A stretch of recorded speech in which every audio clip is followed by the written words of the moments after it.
Hello again, everyone. Welcome back to more Lego building, Lego Friday.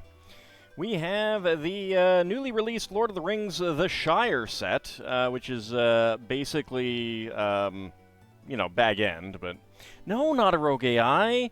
Where we'll end up is the scouring of the Shire. Oh, terrible, terrible. Can't believe you didn't know that. Anyway, so, we have the Shire to build, but before that, we've got Smeagol and Deagle to build. Go ahead and move my other camera out of the way and we can get started. This was the gift with purchase that came with it. So how is everyone doing today? Happy Friday. Friday is always good.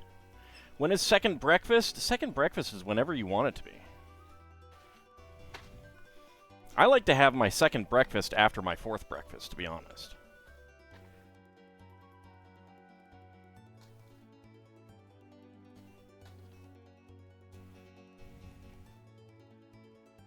Howdy, Bahamut. How's it going? And howdy, Lord Canis, and everybody else.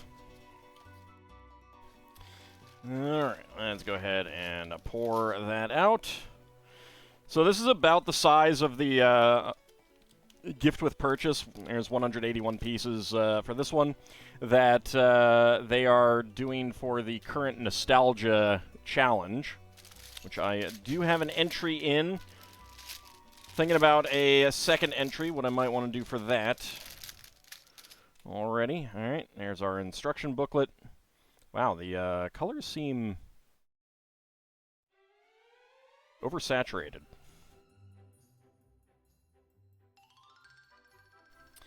Alright, so 3, 2, and 1. So let's dive right in.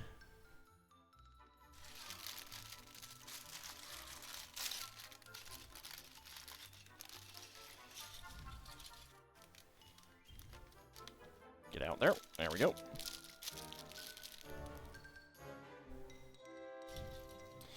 Alright, so we start with Deagle himself.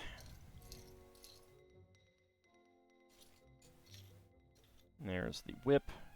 There's the legs.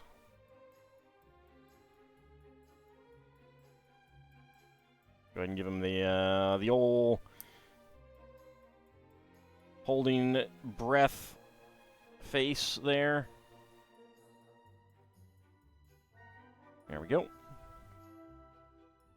So pretty standard Hobbit hair, like most of the. Let me go ahead and get my zoom ready.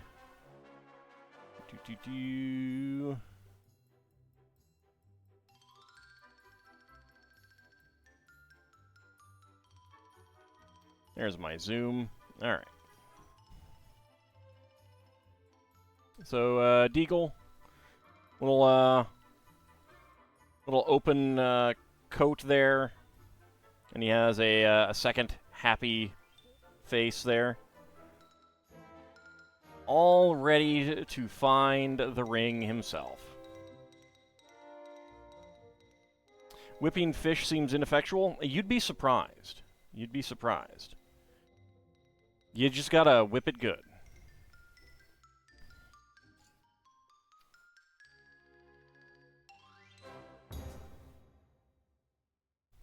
Alright, let's see. A dark green 1x3. Oh, that goes there. Howdy, Cape Sword. How's it going? For a moment, that whip fishing rod looked like a wand.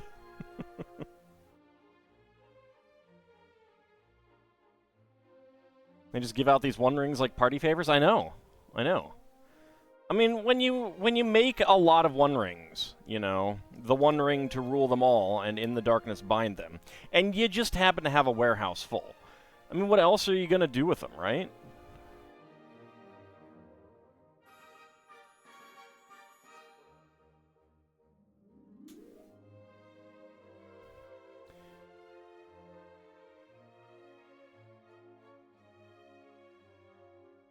You actually turn up the volume on the music a little bit. been a while since I've had the Dragon Quest music playing. Maybe Sauron should have made a Ring of Regeneration. Maybe he should have. Or maybe he just should have included that power in the One Ring. Then there could have been 2 Frodos. Although, you know, they did kind of go into the lava. So we got dark blue and dark green, which makes me happy. Lovely pair of colors.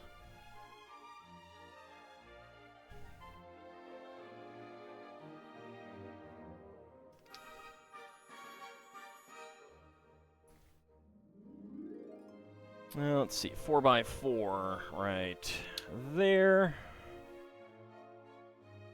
So how is everyone doing today? And no sand green for Mad Martin. No, not here. Doesn't look like there's a whole lot of sand green, if any. Oh, there's one. There's some sand green.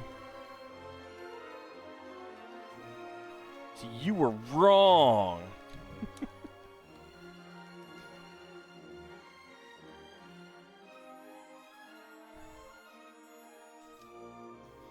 I think most people would be doomed if they found the One Ring.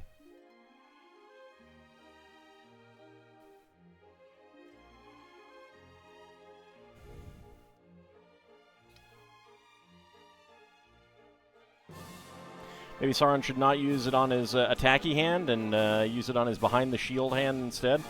Yeah. That might also be a good idea, yeah.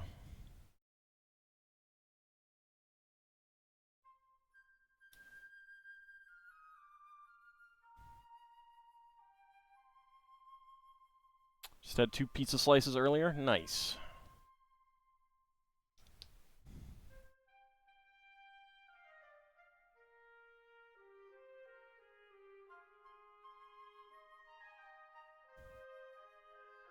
You know, have super extra defenses around Mount Doom. I mean, he kind of did, but I don't think he was expecting 2 little tiny hobbits to sneak in. I think he expected an army to go in. Army with soldiers and probably a wizard at the fore, that kind of thing.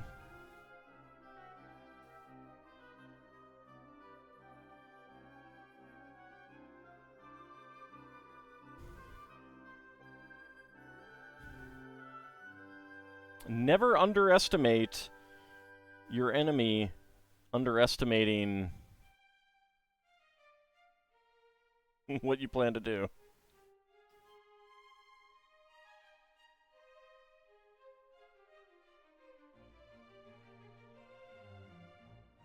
There we go.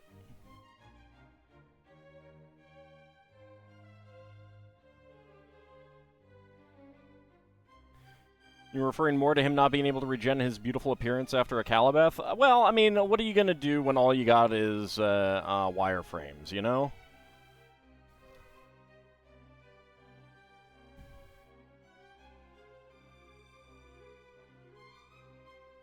It is a shame, but not much you can do.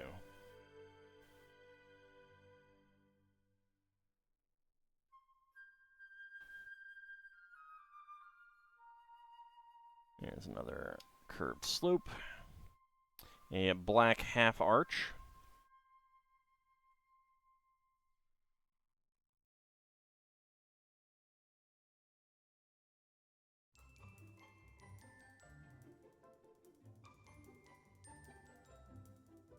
Best Golem is still Brother Theodore, though. Yep. Pair of dress slopes here.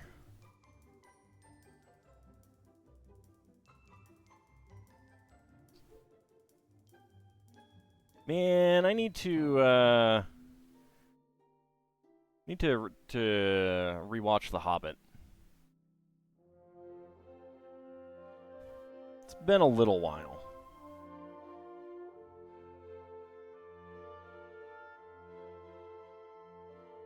There we go. Lots of nice dark blue and dark green down here.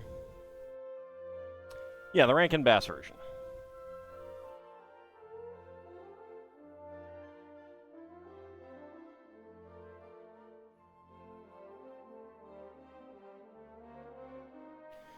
So is the goal tracker updating with direct tips? No, it doesn't. There's no way to create a tracker with the tools that I have that reflects everything.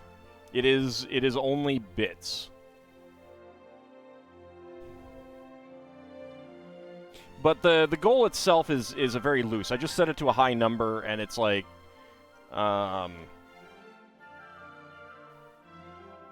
you know, just trying, you know, like I'm just trying to get what I can for that equipment.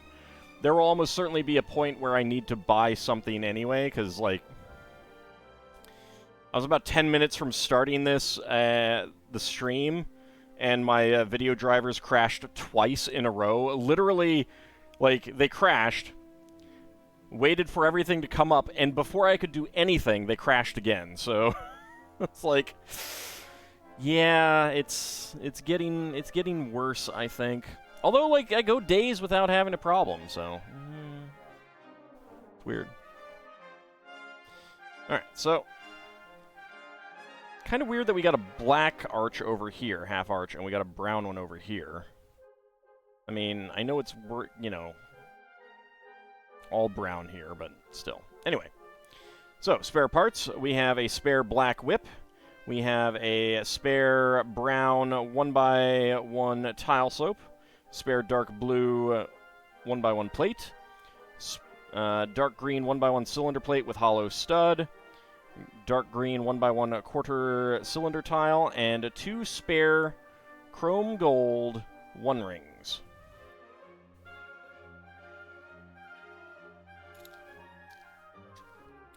With the use of unpaid interns to manually track it. That's true. That's true. I mean, so, like, I could manually go in and restart it with the added amount in. But I'm just kind of like treating it as this is what I'm working on now. I really need to see how the tariff situation is gonna shake out before I pull any triggers.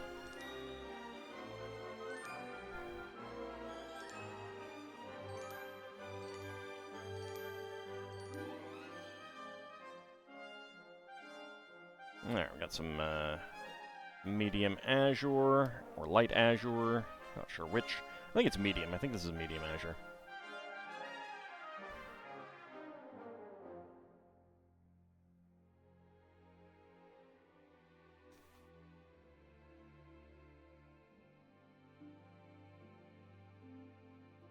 There we go. But yeah, it's kind of annoying that there's no... So, the reason why there is no no mixed tracker, even though I'm not using a Twitch thing, it's a third-party thing, is because Twitch is adamant that bits are not currency. And I think that they'd probably block off the API usage if the if this third-party company did a mixed thing where treating the bits as the same as a regular tip and everything like that. Only Doritos are true currency.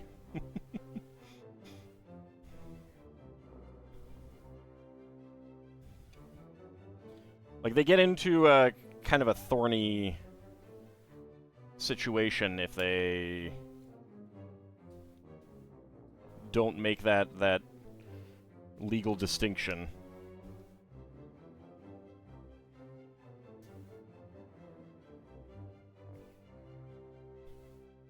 Ham is the official currency here. Well, I gotta be clear that it's not a currency here.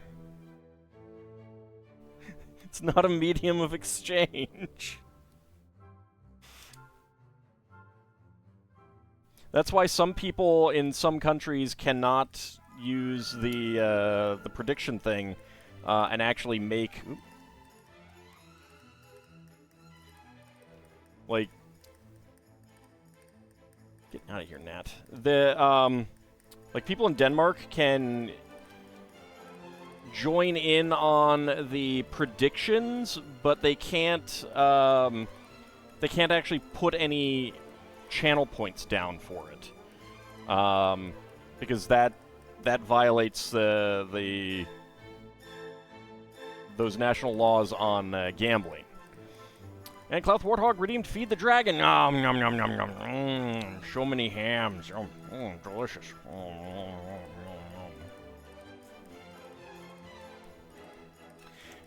No, currency does have a specific legal definition.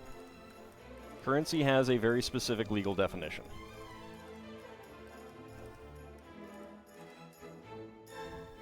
It is a medium of exchange. But not everything that you can exchange for goods and services is a currency.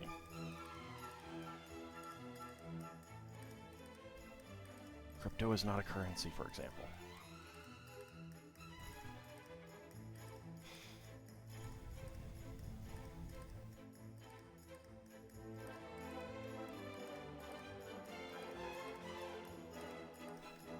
I'd have to go back and look at the definition to, like, really iron out what the difference is, but there is one.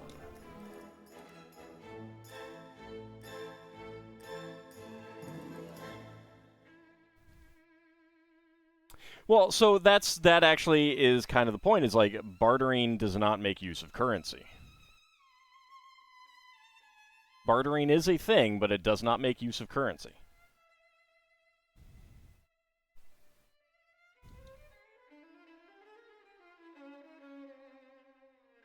A medium of exchange, I believe, generally has to have a relatively fixed value. Like, obviously, it all fluctuates, but usually it fluctuates against each other.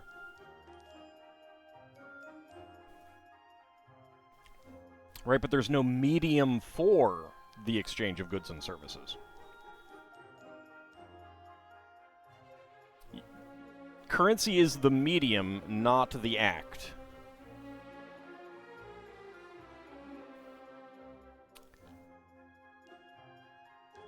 Turn from animal feeding, so we're working on a city of pies, I mean halflings? Wow. Wow. Actually, it's just Bag End. I don't know why they don't just call it Bag End, but they do not.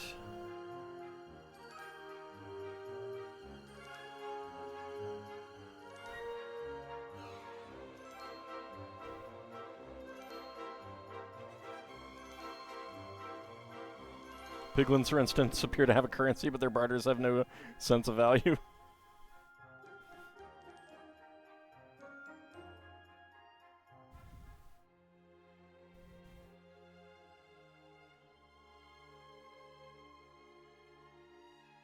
There we go. Okay. So, spare parts. We have an extra green 3-stem plant.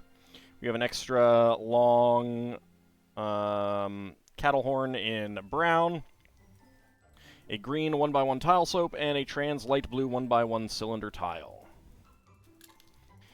If I had some pitas, what would I do with them? Eat them? I feel like that's a safe choice. Eat them.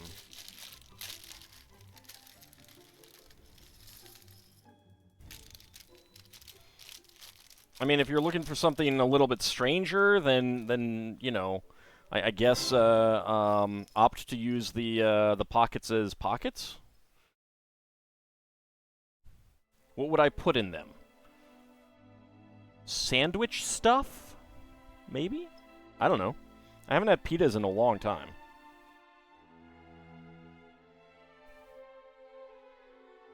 The One Ring. It's real crunchy.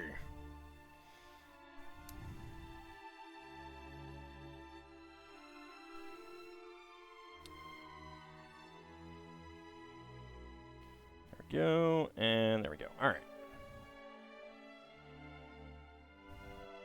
Let's go ahead and zoom on in on Smeagol. Little angry face.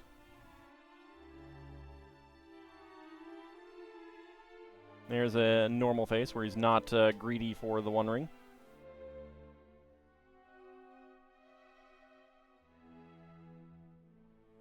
Suddenly you have pitas and you're trying to think of something good to do with them. I mean, like, it's bread.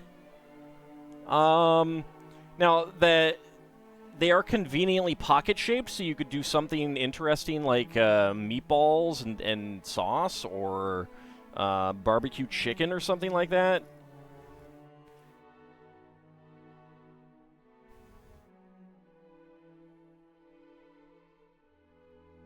I mean, it kind of depends on what you're in the mood for. I don't know. I have ham and cheese, so... Yes, weird lightsaber, indeed. It's a lightsaber for catching fish. It is weird that they made a fishing rod rather than use a fishing rod that they have, but... The one saber, yes.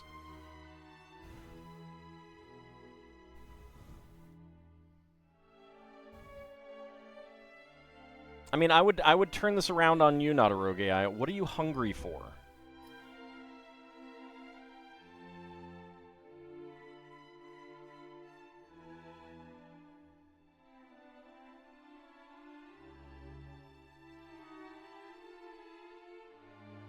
Oh, this actually has it turned around that way. Here we go.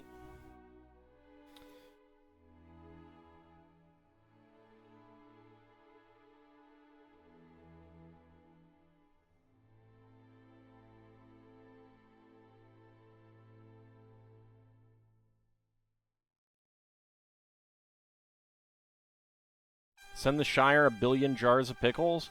Why do you hate the Shire so much? Wow. Are you in lug with Wormtongue?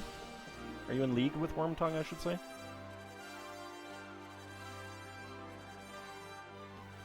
have to go to the store for whatever you do with them? Well, that certainly opens up the possibilities.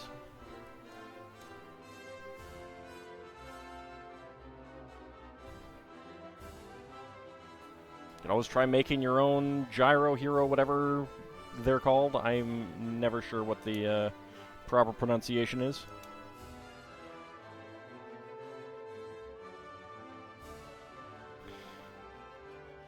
One is a pressure cooker. And some chicken breast. Yeah? You could do something like that, yeah?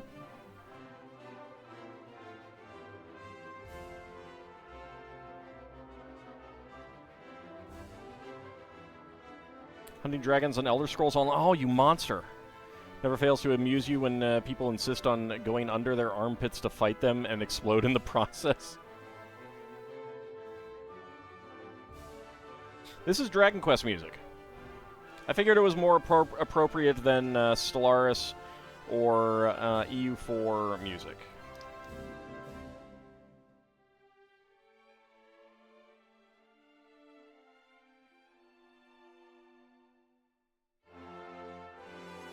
Aren't you glad you used Dial? Don't you wish dragons did?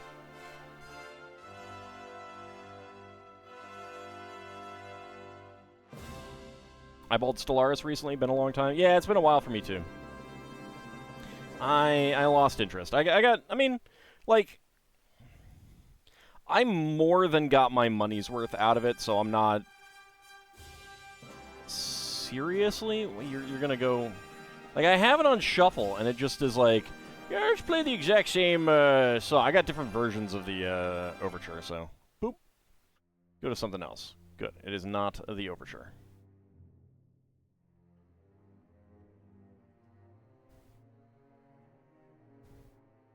Like, I got my money's worth out of almost all the Paradox games that I've played. So, I do not regret my time with them or anything like that. But, you know, you can't play every game forever.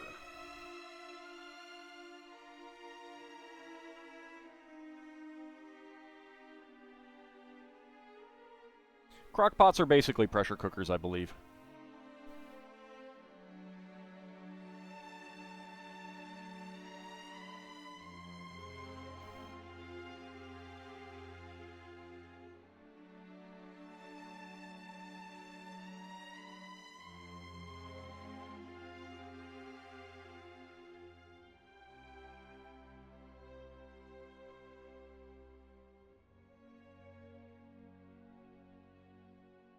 Okay, there is the little boat.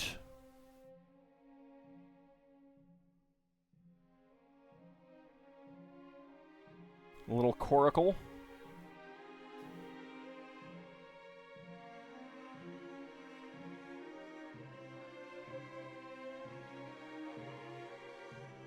Now we make a bit of a tree. Speaking of Stellaris, been working on a story based around some members of your current Civ lineup. Got a few races that qualify as Elder races. Looking at you, smaller space dragons. What are you talking about, smaller space dragons? How dare you, sir? How dare you? No space dragon is small. How dare?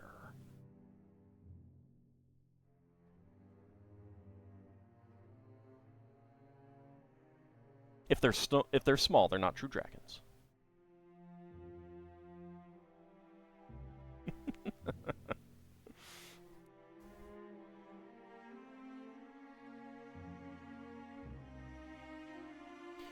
Spent a lot of time making races for Stellaris from other franchises.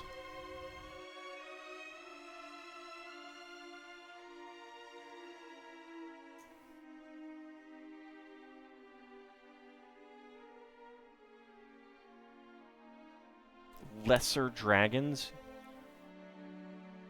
You monster.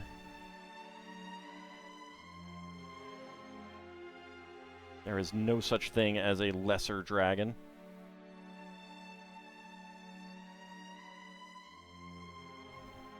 Okay, and the tree goes right in there.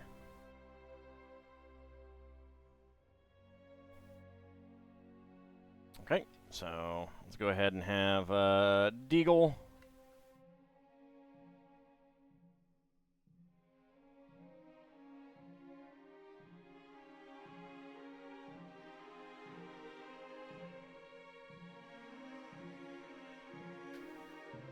There you go.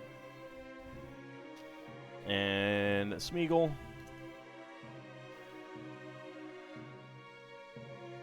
Trying to do a little bit of fishing.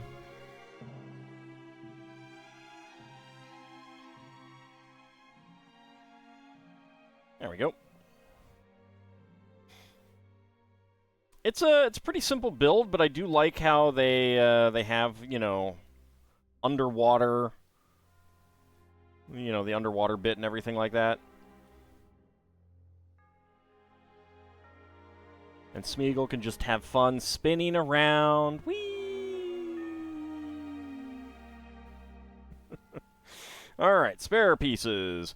Brown 1x1 plate, a 1x1 quarter cylinder tile, 1x1 tile with round end, 1x1 cylinder plate with bar, clear angle bar with connector, angle bar with stud, I should say, and a black thread with studs. Look, not every dragon has habitats in space. You know this as a Spelljammer lover? Well, yeah, but those aren't space dragons, then. Are sea dragons dragons? If they're dragons, then yes. Not every sea dragon is a sea dragon. Some of them are sea serpents.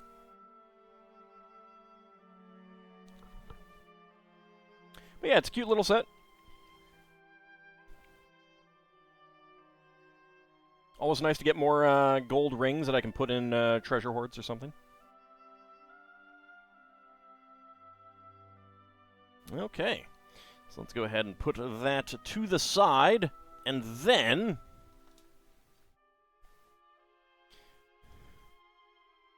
get started with the Shire.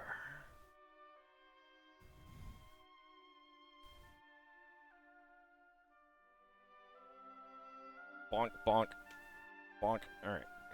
Let's go there. Start by opening it.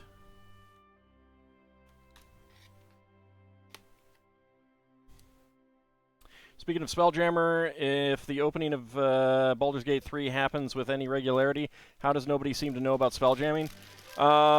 A, don't assume that Baldur's Gate 3 happens with regularity anywhere, because it don't.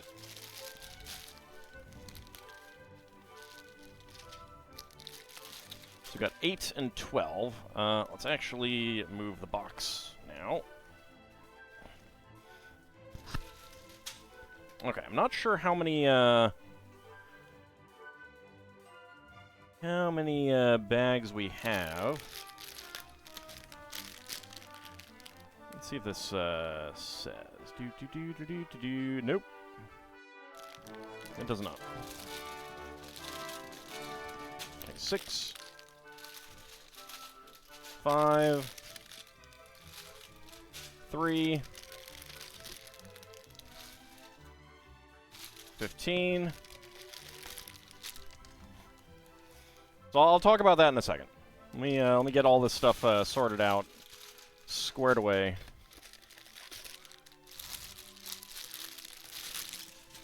So it's important to talk about Spelljammer as 2nd edition or 5th edition, because they're very different, they're incompatible, and they should be treated as separate continuities. That's 9. That's 1, so I'm going to put this aside over here.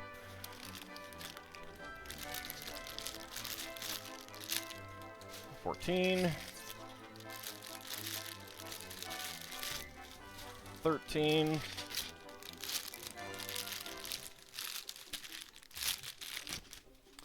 4. 7. I mean, you can adapt things from one to the other and stuff like that.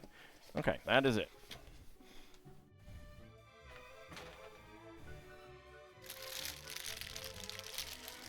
But they are fundamentally incompatible with each other.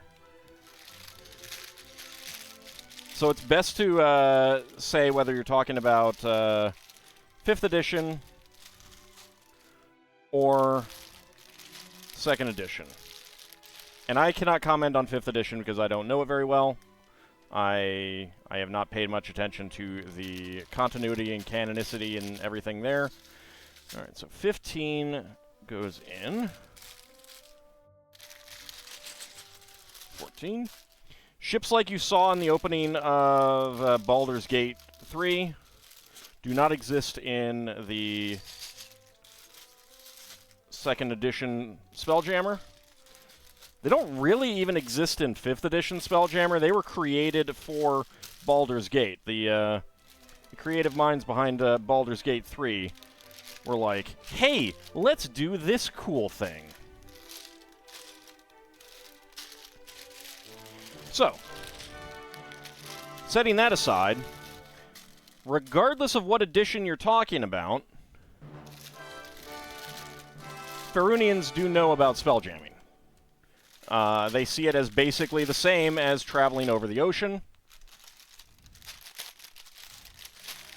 They do not hold it with the wonder that we hold space travel.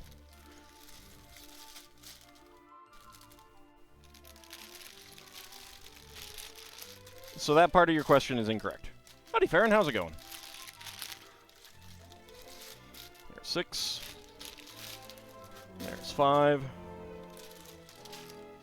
There is 4. There is 3. There's 2. And here's 1. There's a reason you have this question asking stick to poke me with. Alright, let's see. Let me see if I missed anything. You want Baldur's Gate 3 quality work in Kryn, damn it? Yeah, that would be pretty cool. It's kind of a shame that Larian doesn't just license the engine out to other people to make more D&D games. I mean, I don't think I would care, but unless they made 2nd edition stuff, which they wouldn't. But it'd be cool for the people who want it. Even if it only happened like once a century, you think some of these people would have figured it out? So not necessarily, because that's just a flying ship, and Halrua has flying ships that are not spelljammers. I don't believe they have to give royalties to the creators of Kryn. Dragonlance was created, like, unless they use something that was part of the Margaret Weiss Productions stuff, and Margaret Weiss Productions still owns that copyright, which might be one reason why they rolled back to the War of the Lance for Dragonlance. I'm pretty sure that Wizards of the Coast, having purchased TSR, owns everything relating to Dragonlance just flat outright. Just unconditionally, so... What else? 5th edition conceit is also that spelljamming is not common knowledge in Faerun. I don't know about 5th edition. 2nd edition, it's been stated. It's been stated by Ed Greenwood that people know about it, but they don't really consider it any different from sailing across the ocean, which most people never do.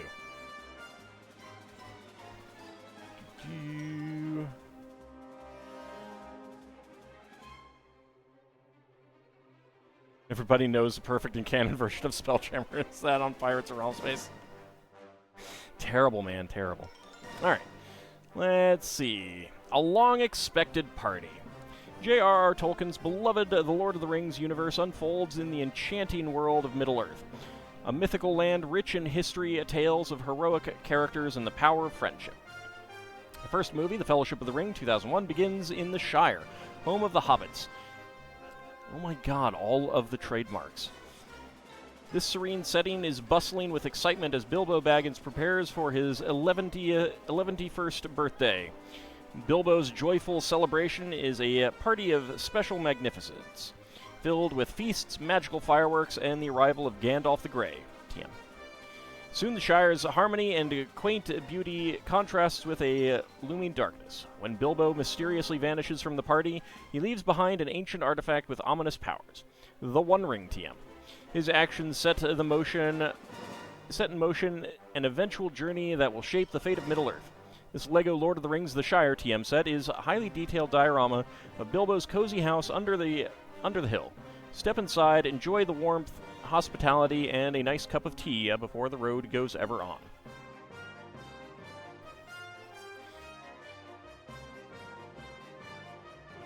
From the LEGO Icons design team, welcome to the lush and cheerful setting of Hobbiton TM. To help us stay true to the movie scenes, our partners at Warner Bros. Discovery provided extensive reference materials, including a detailed floor plan of Bag End TM. You will discover and build lots of story moments from the Fellowship of the Ring TM, some only featured in the extended movie version. Our textile and graphics team helped recreate the party scene with 2 brand new printed textile elements for the birthday banner and party pavilion. We hope you will feel right at home among the Shire's beautiful rolling hills, find comfort in Bag End, and enjoy the festivities. This is the Shire. Where is Buckland? Where is Michael Delding? Where is the Green Dragon? Well, Green Dragon's right here. Frodo greets Gandalf the Grey TM, believed a beloved wizard and a disturber of the peace, as he arrives in a cart full of fireworks. In a joyful reunion of 2 dear friends, Gandalf notices that Bilbo hasn't aged a day. Frodo Baggins TM relaxes with his book in a quiet wooded area of the Shire TM. Bilbo Baggins TM sits at his desk, dreading unannounced visitors, well-wishers, and distant relations. Reading TM like Destiny, yeah, I know. I just kind of want to make the point of how many TMs there are. Before the festivities begin, Bilbo insists the 2 should have a bit of tea and cake. Gandalf and Bilbo enjoy a quiet moment together on his night to remember. The magical fireworks are simply too tempting for the curious hobbits TM, Merry and Pippin. Bilbo takes the stage, but his merry speech takes a mysterious turn, and in an instant, he is gone.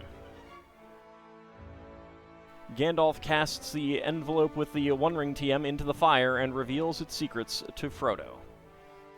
Samwise TM overhears the secret conversation between Gandalf and Frodo. The adventure begins. I mean, who hasn't said Monkey Island TM while playing the game? Yeah. Alright.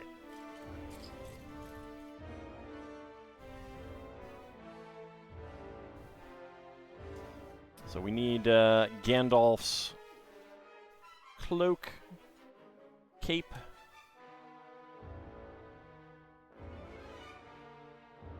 There we go. I'm assuming it's in here. Yes, it is.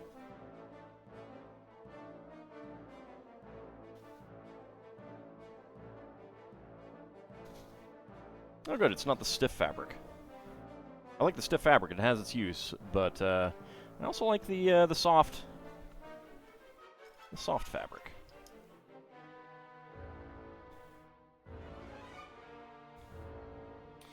There we go. And there we go.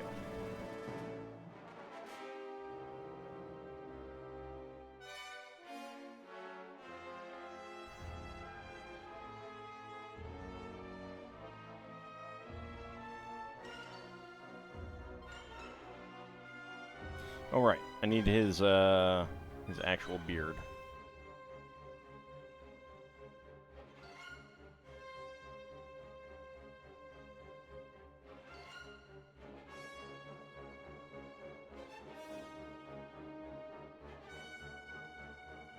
There we go.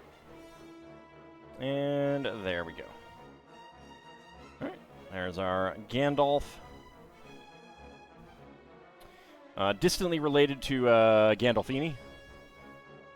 That's his Italian red, white, and green wizard brethren. Little known.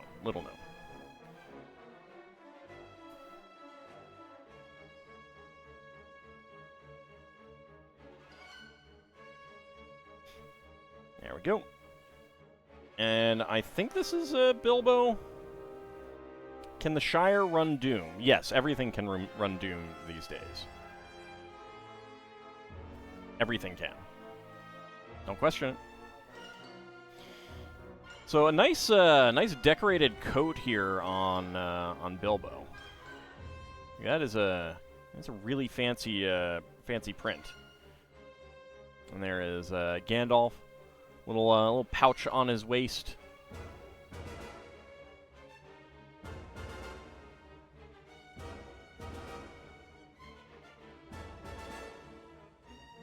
It's where people on ESO drop their brains off their skulls before fighting dragons.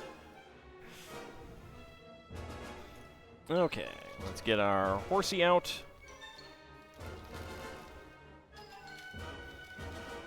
I'm not sure if they make black and white versions of this horse these days. They really should.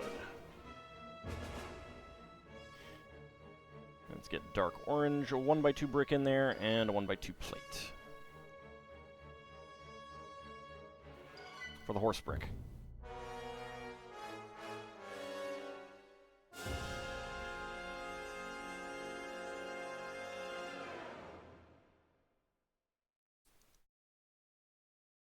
And we'll go ahead and make Gandalf's cart.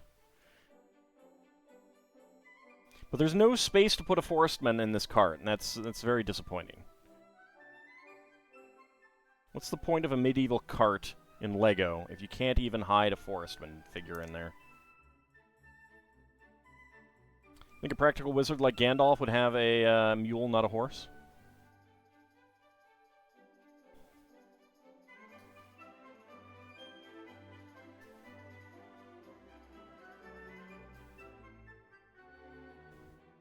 Horses are faster.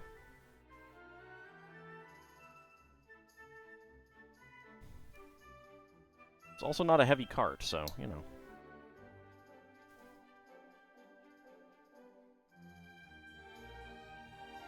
I would like some cookies. Cookies would be great. Thank you. If only I actually had cookies. I have cakes. I do have cakes.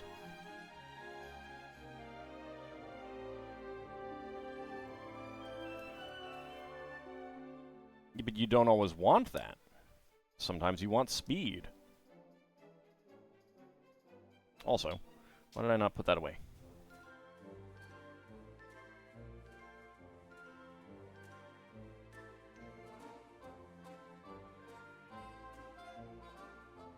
Alright, 1x5 in beige.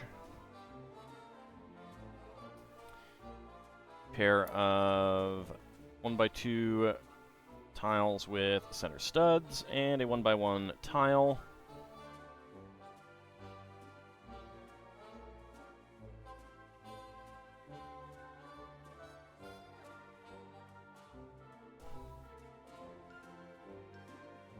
Oh goody, my favorite sort of thing. Oops. 1x1 round top pieces.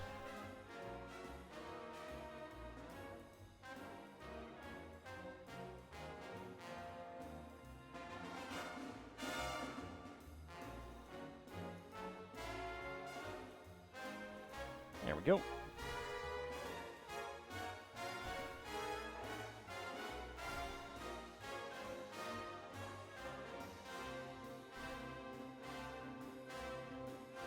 I mean, Gandalf, being a wizard, probably has all kinds of things to make sure that his horse is doing well. Could be better the legendary 1x0 pieces. I don't think those exist.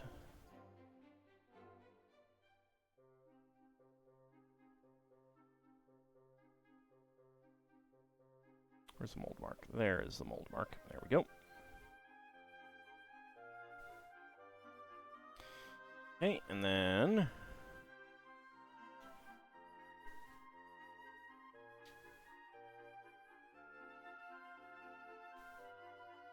2x3 tiles with double clips. Why not? Because that's a divide by zero error.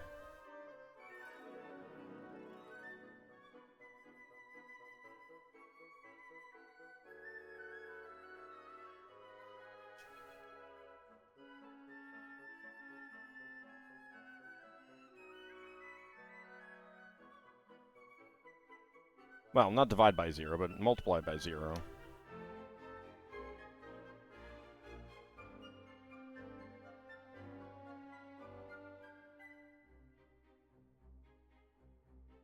Divide by zero error doesn't exist. Wow. Like a brick of annihilation. It means it's a one-dimensional piece.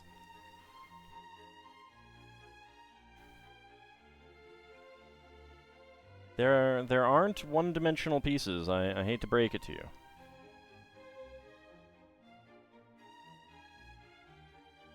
You can have one-dimensional people, but not one-dimensional pieces.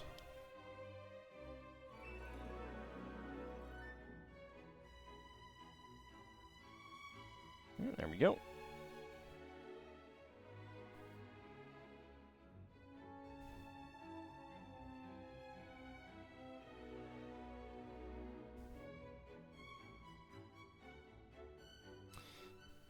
That is... yeah, right there. Alright. And then get the wheels on. Because the wheels on the cart go round and round. There we go. What do you call the rounded pieces on the ends there? So, I don't know what Lego calls them. I call them 1x1 dome lights with pin, because there were the old light and sound system from the late 80s to early 90s. They had a pair of light bricks with light bulbs, like rounded light bulbs. And they were just, like, regular light colored. White light.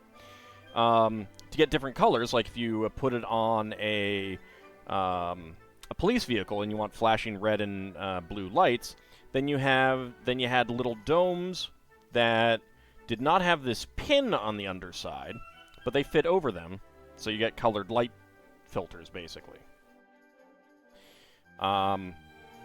I haven't compared, but I'm pretty sure that the dimensions of this piece are the same, or at least very, very close to them.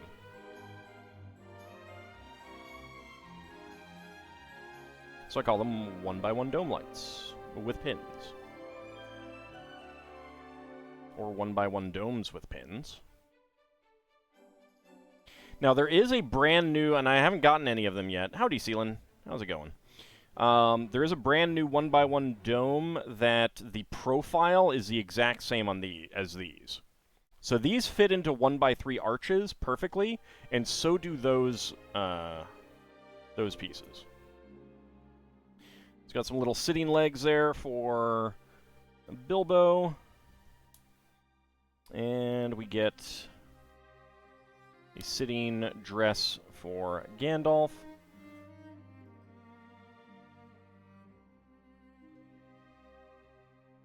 Okay, let's get a red firework here.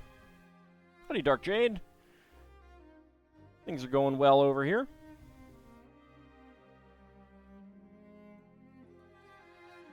It's a dress. It's a man's dress. It's fine. Men can wear dresses.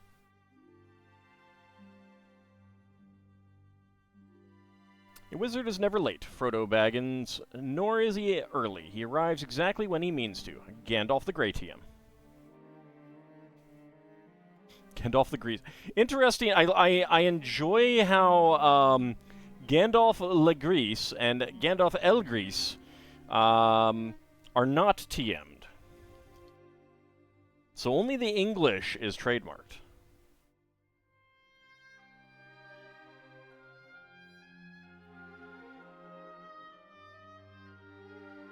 He wasn't late, he just didn't arrive.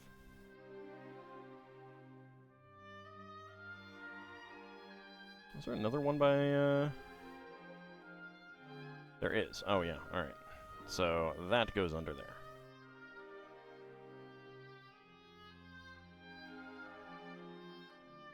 So there we go. We got our fireworks in there.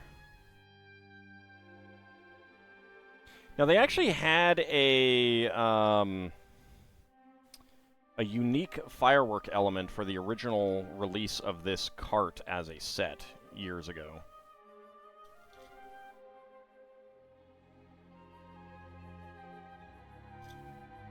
There we go. And we'll go ahead and pull Gandalf's legs off.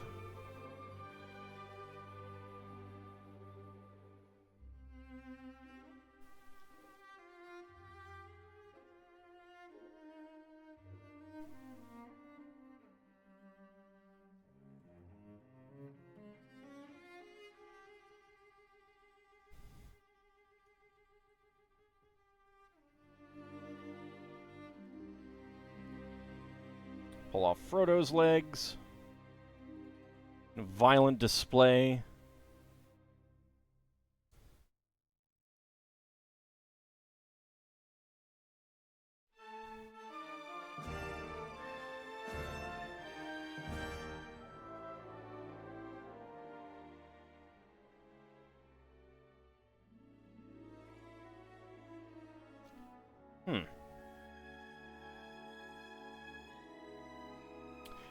Oh, right, no. Take off his hair and give him his hat. There we go.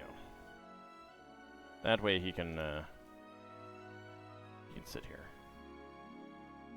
There we go.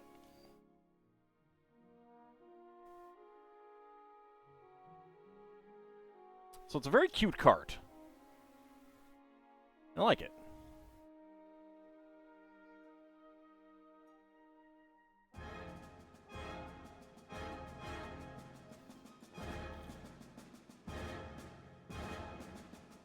Stop falling out.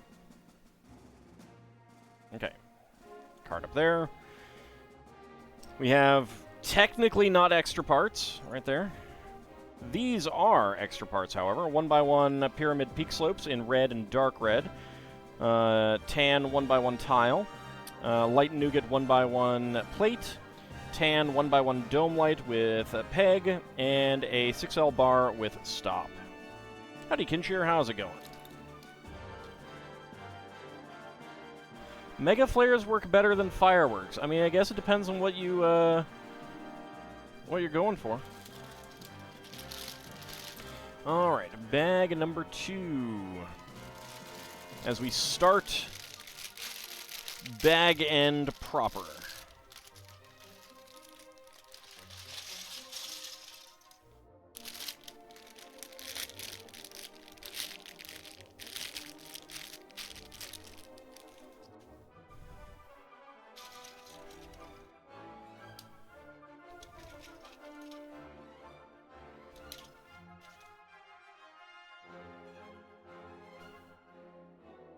It's the start of the bag, not the end. That's true. That's true.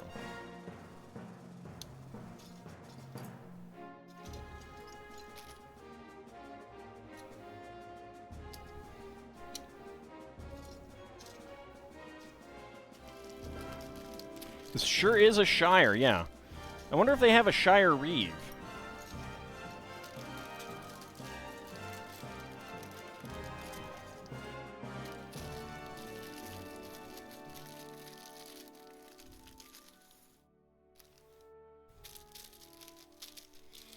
There we go. Yep, indeed. Ads have started. Alright, let's go ahead and start with this. 2x8 and 2x4. Mega Flares are better at being fireworks than fireworks. I think that they would then be called fireworks. And also, I kind of feel like fireworks generally don't destroy things, and yet Mega Flares generally do. So I'm gonna have to call you out on that. Gonna have to call you out on that. All right, got dark orange 1x2 brick with bars and round end.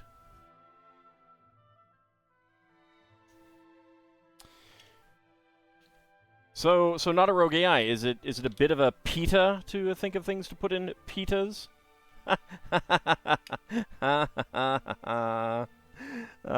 sorry. I apologize. Fireworks can be destructive. I didn't say that they couldn't. But that's not their main purpose, whereas that is the main purpose. That is the main purpose of Mega Flares. Those bricks are a color? Which one? This one, the dark orange?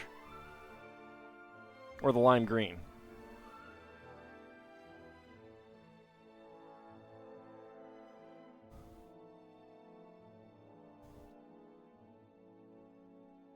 The lime green.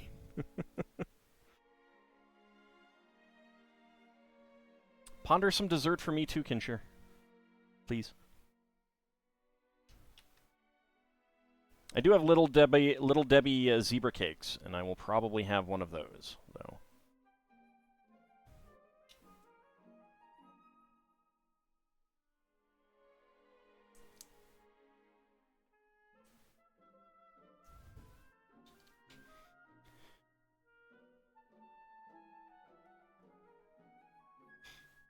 Alright, I got 1x6 bricks and 2x4 tiles. Oop. That goes there. This one actually goes there, my bad. Thinking Snickers ice cream bar. They look almost neon green. So, one thing that does happen is that I think Twitch does do some of its own color correction. YouTube does as well. There are definitely times when viewers have been able to see things that I have not in games that I have played. on stream. So I think they do brighten things up a bit. Because they're definitely not that bright.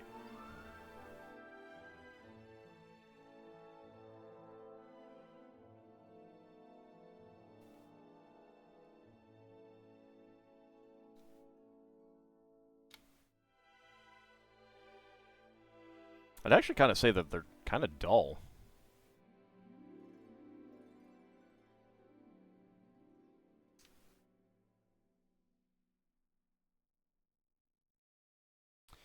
Let's see, actually, get that there. 1x3, 1x3, need a 1x2 over here. And there could be something like, you know, the monitor is also a little bit brighter or something like that, I don't know. My camera is not perfect on color either, but if anything, it's a little bit duller on the camera, I think.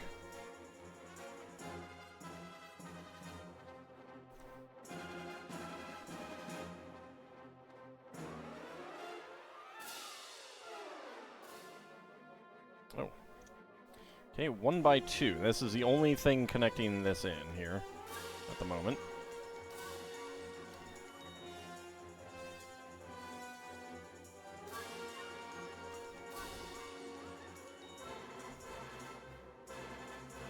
One by 4 brick here.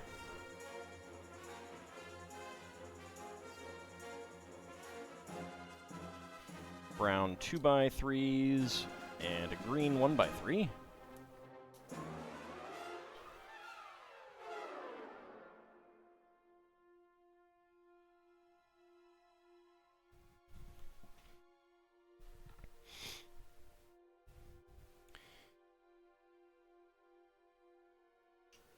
One by 2 and 3 1x3s over here.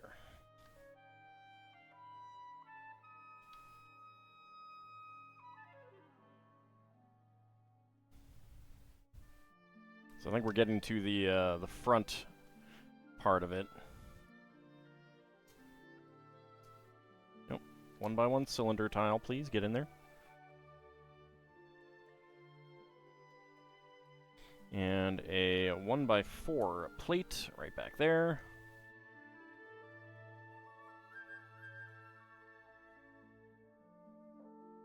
Maybe not quite the front walk, I'm not sure.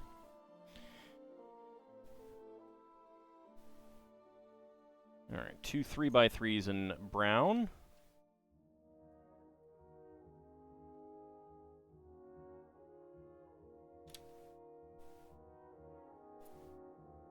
Oh, and for those who haven't seen it, over on my VOD channel, also, a bug has decided to fly into my space and get killed. I did finish getting all of Yakuza Like a Dragon posted, so that's all up and available now. And the old 2017 Baldur's Gate Enhanced Edition stream videos are now going up over there.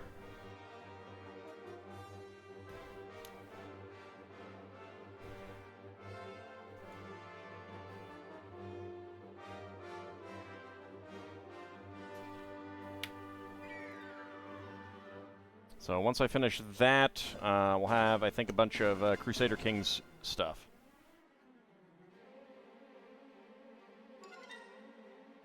That under there.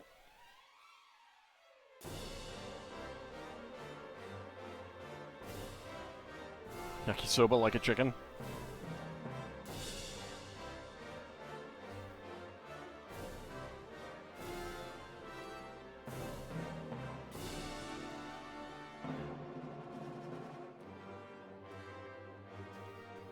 That is right there, yep. Okay. This is definitely stonework.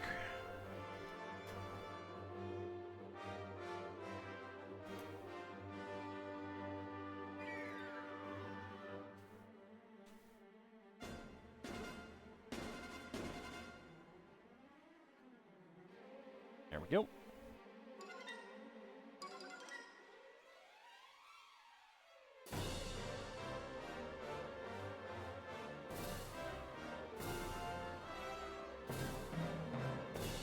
So I think we have about 2 weeks of the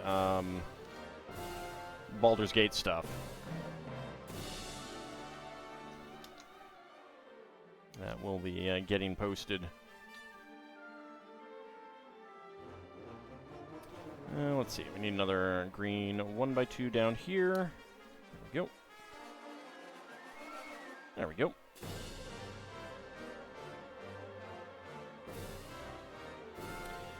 Alright, next up.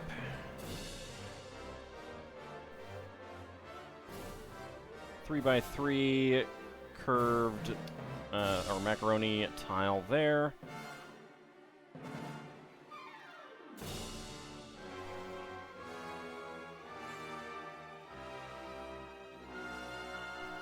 And then a dark gray one right there. And some slopes.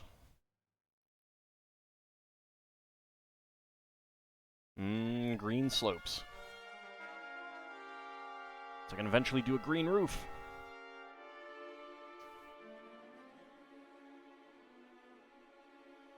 Oops. Yeah, we need that in there, and then that there.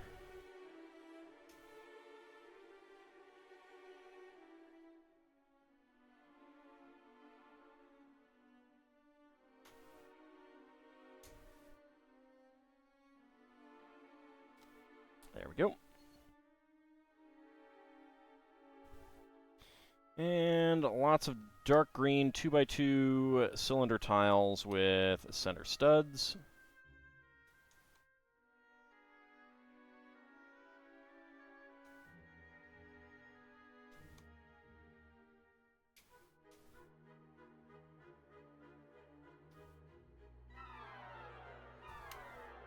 Back here, over here, there we go. And green 1x2 with round ends. All right. Okay, that's it for that step. All right, so we've got a tan 1x1 plate, tan 1x1 quarter cylinder tile, dark gray 1x1 cylinder tile, and dark gray 1x2 half cylinder tile. There we go. And ready to do bag number 3.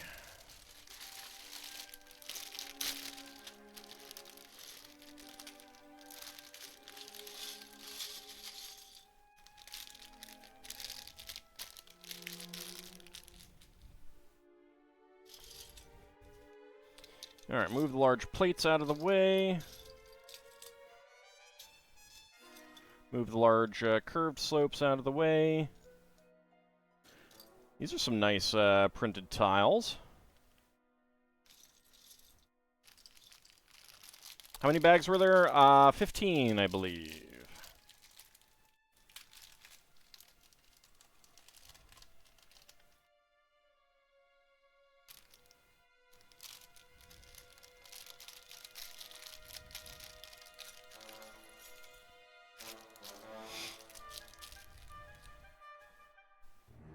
There we go.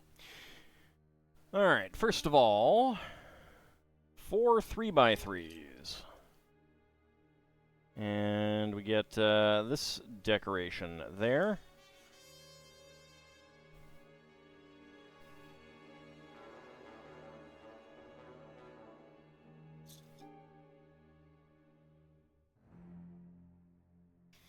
That's 3 and 4.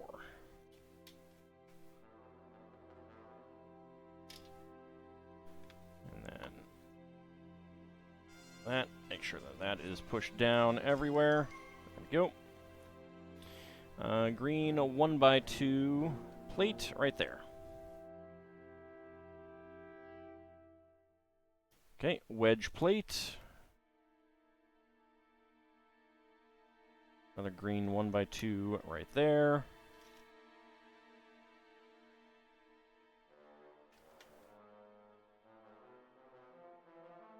Kind of surprised that they didn't support this end. It's not, I mean, it's okay, but I personally like to get that kind of support in there, but that is just me.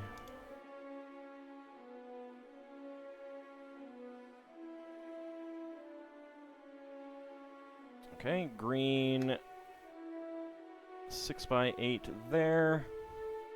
6x6 round end, and where exactly is that? That is going right there. Okay.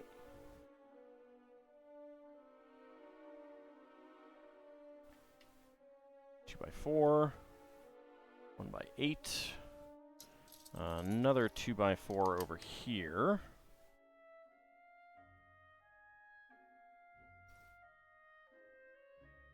One by 3, 1x3. 1x2, and 1x2. And then we get 2 1x1s in beige. There we go. And there we go. Not all things are supported, indeed. Indeed. Okay, in the back here, 1x2 half-cylinder tile with center stud, and another decorated macaroni tile. And dark gray 2x2.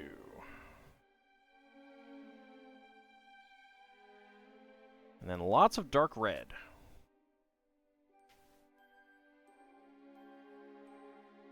So this is a different angle than this. So that does hang over a little bit. We'll see how that plays out.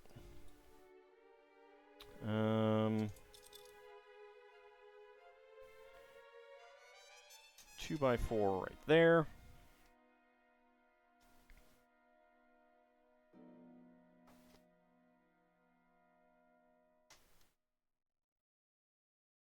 And lots of dark red 2x2 tiles.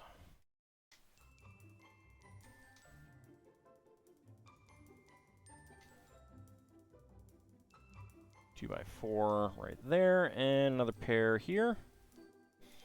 So I'm assuming this is the carpeting or flooring.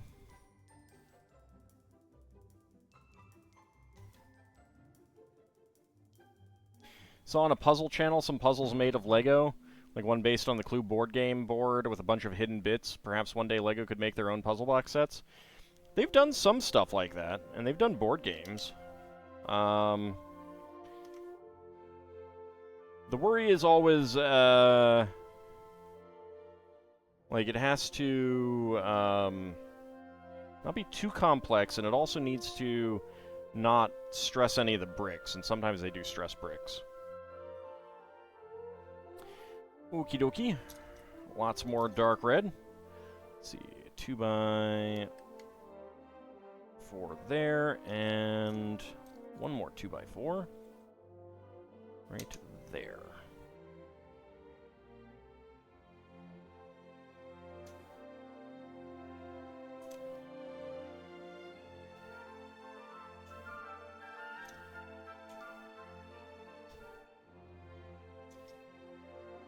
There we go. Alright, 1x2 tiles.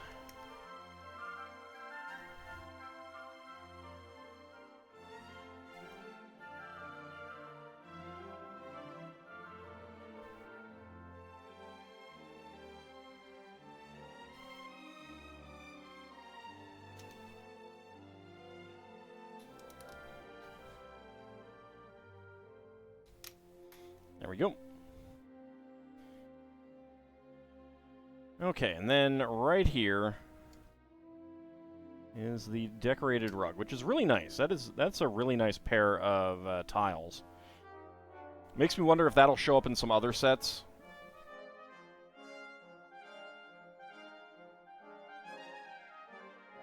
Alright, gray 2x2 with 1x2 upward bracket, center bracket, curved inverted slope. Helps if I actually have the studs in the right direction. And that goes right there.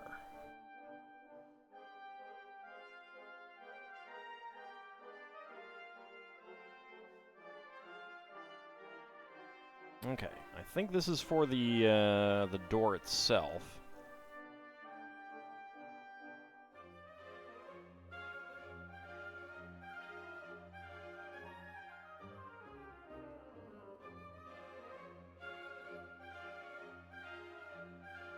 Nope, back right there. All right.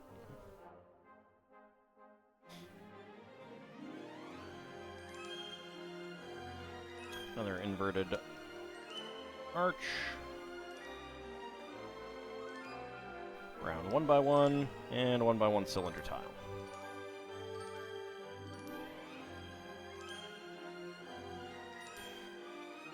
Lego also has to feel that there's a market for it.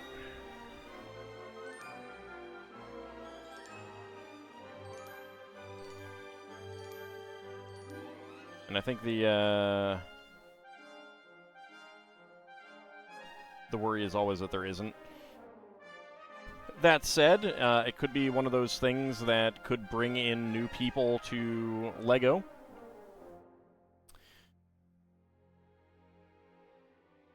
So who knows? I mean, I would definitely not discount it as never going to happen.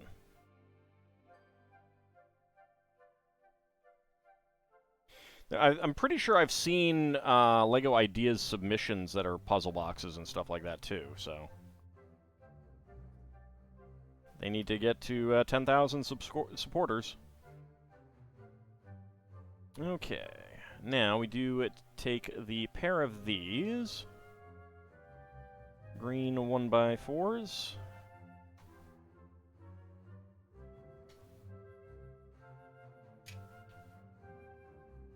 Get those curved slopes in there. And 1x3 slopes. There we go.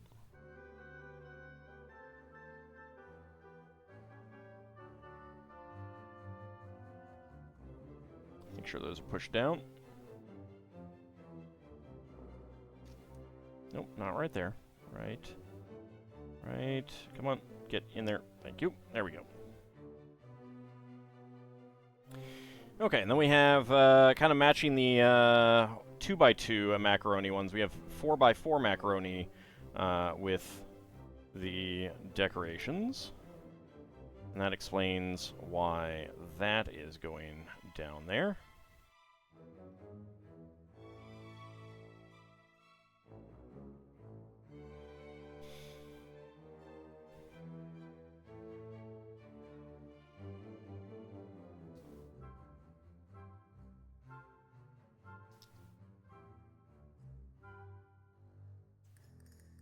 Okay, and then we get we use the brick bricks for the front walk. I like that. I may have to think about using that kind of design for something. Then we lock it in with that.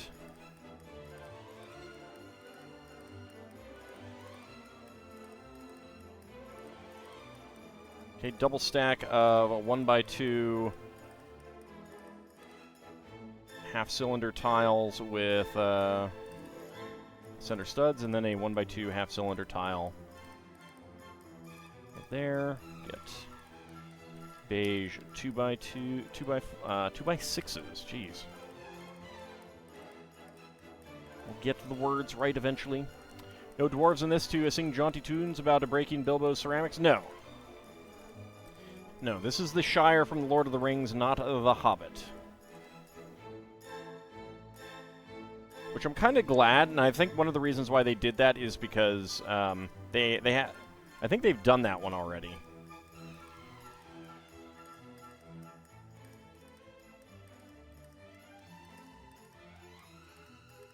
Oh, good lord. All right.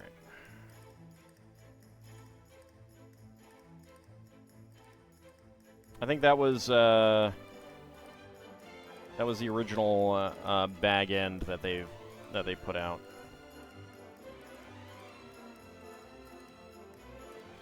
That's what Bilbo Baggins hates.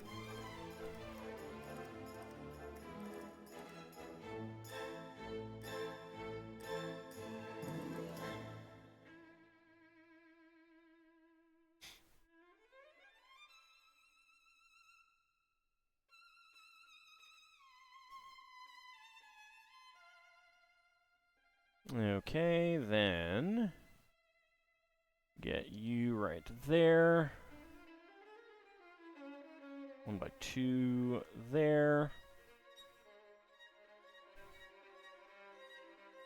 Nope, I need a dark gray. There we go. Gray 1 by 1 plate.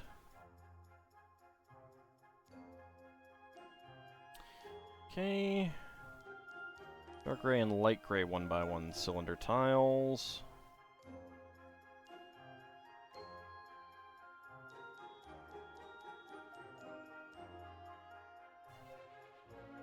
There's a dark gray.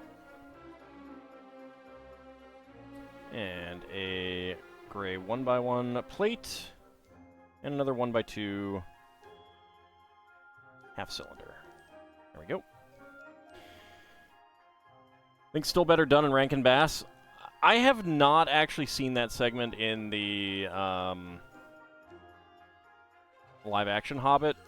And I would agree. I don't think I need to know that it's better in Rankin Bass. I'm not sure that there's anything that's not better in Rankin Bass. Part of it is like, I feel like there's just a more heart in the Rankin Bass version.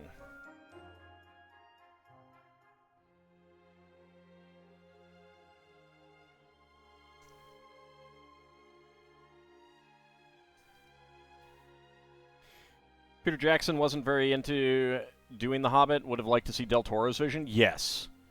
Yes. Del Toro could have, like, if Del Toro had been able to do The Hobbit, I think that would change my opinion. Very, very much.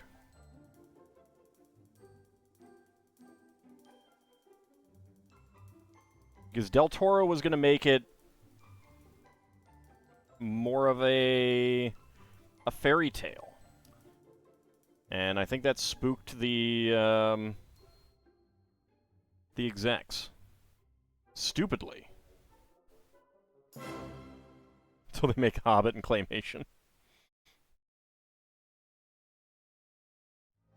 Alright, so this is a new piece in the set. This is a well, not a standard, but this is basically the 1 by 2 by 2 panel window, which we started out with airplane windows, which were square but with rounded corners. So rounded corner squares. Then we got the 1 by 1 arch, or the 1 by 3 arch matching windows for Castle. And now we have these nice round windows, which it'll definitely be interesting to see what they do with these. I need to look at some old planes, see if they have, if there are any. I know there were old planes that had square windows, completely square. I'm not sure if there are ones with completely round windows. If so, that could make an interesting airplane. Otherwise, I'm thinking of like ships, like ship portholes. That's the other big use I can think of for them. You wanted to make a bloated trilogy to make more money? Yeah, yeah.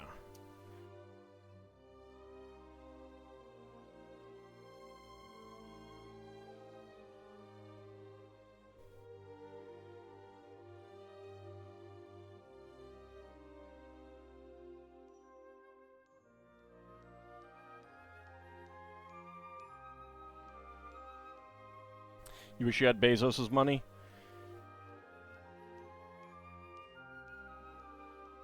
Me too. There are so many things that I would do with that money that would be good for humanity. Such as not spending it on terrible things.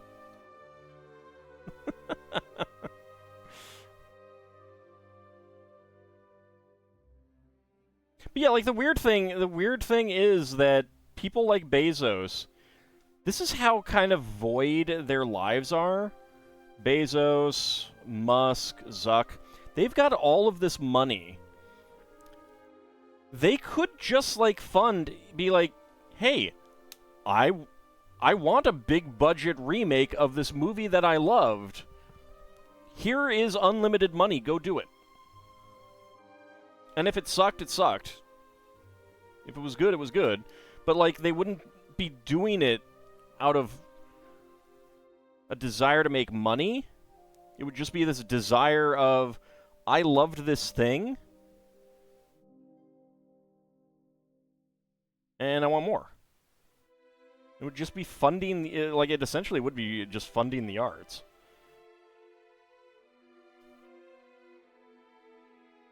Don't let them buy any social media platforms and rename them. So Middle Ages art patronage, something like that, yeah.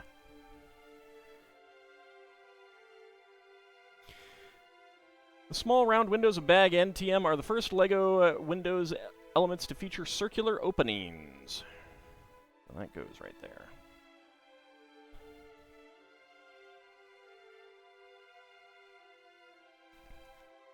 But really, could you imagine having that much money and not just blowing some of it on fun stuff?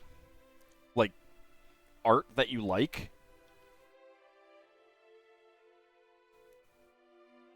It just seems so bizarre and alien to me that they're not just blowing it on fun art stuff.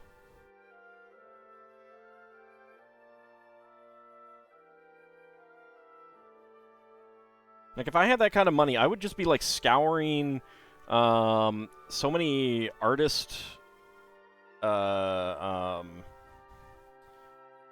commission pages, just being like, yeah, just draw me this thing that I want. Like D&D art or fan art of characters I like from anime and games. Just being like, yeah, just give me stuff. Go do your thing and give me art. I have unlimited funds. Give me art. Like, super patient about it. Just be like, yeah, just, you know, get it done whenever.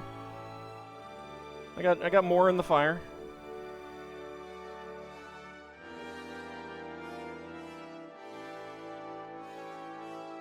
The All Dragon Center for the Arts. Yeah.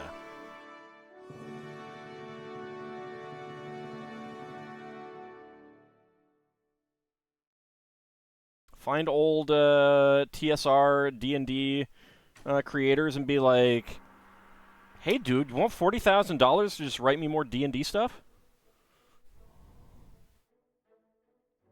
Yeah, I'll give you $40,000 to write me D&D stuff. Sure, yeah. Well, you know, get it published and stuff like that. And Wizards of the Coast, can I license these elements from you so that I can just get D&D stuff made? Here, have just like money thrown at you.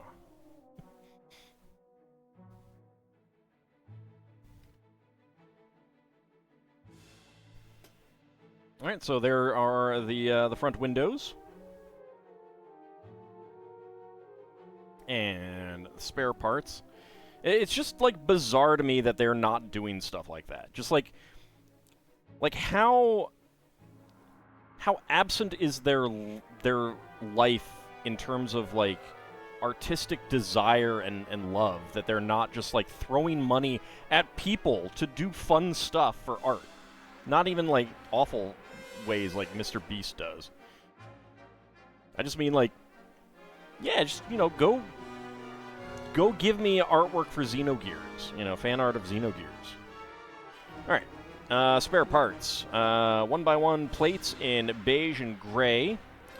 Dark orange 1x1 peak slope. Dark orange 1x1 tile. Trans orange 1x1 pyramid peak slope. Gray and brown 1x1 cylinder tiles. Green 1x2 half cylinder tile. Gold lattice window pane, and a gold 1x1 cylinder tile with watch clock print.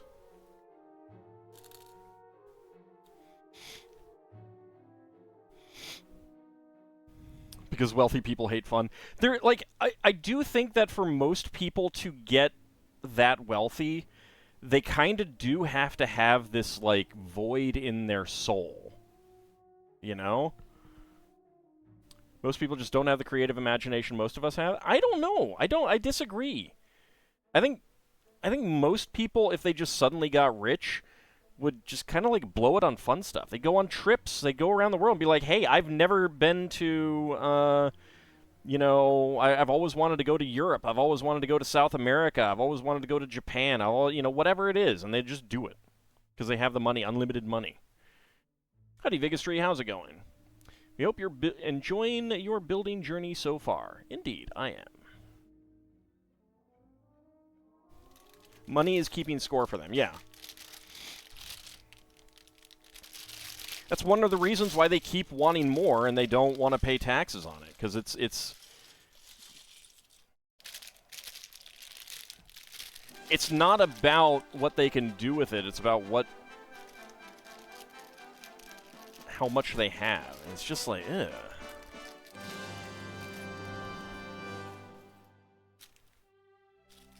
Like, if I suddenly got $1 million,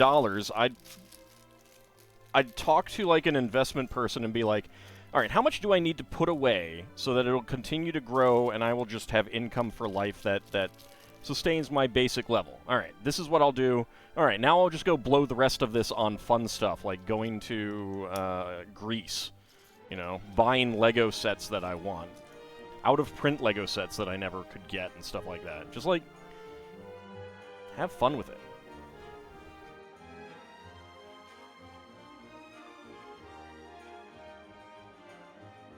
That's probably why I will never have any, though. You know?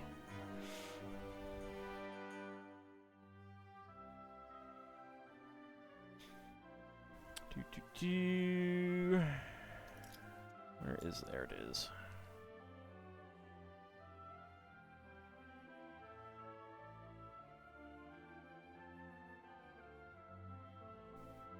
Alright, turn it around. And on the inside, brown and then beige 2x2s and brown half arches.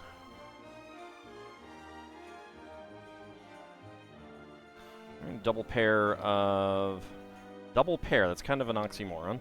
A pair of 2x2 corner bricks and then a pair of headlight bricks.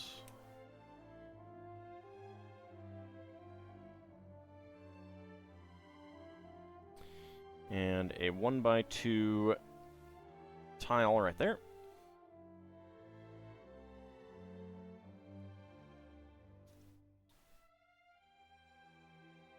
Pair of half arches. It indicates these specifically and not these. And I want a 1x2 and a 1x3. Let's get those in first.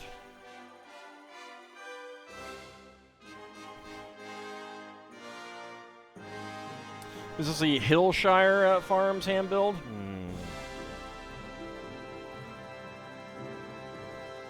Well, it's certainly not a Hickory Farms gift box, that's for sure. I missed pieces.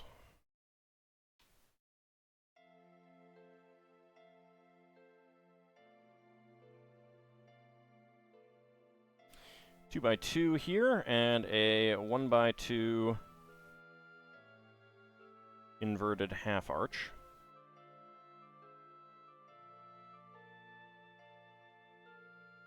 And the 1x2 and 1x3. There we go. Okay, we get a socket with a pair of 1x2 plates.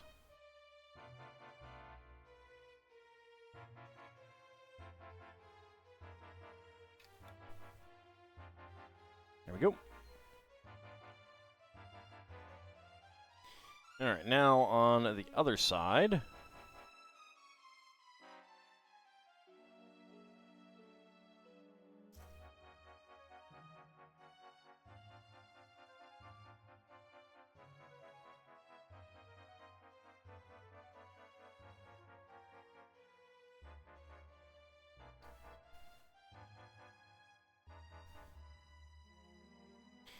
So, with the two plates in here, these are offset. So you cannot cross them and have them be straight, it does put them at an angle, which is actually kind of an interesting build, putting that at an angle. Is this a multi-part build? Yeah. So there's going to be, well, we build this, and then there'll be a piece that goes in there, and a piece that goes on there, and then some little side builds as well.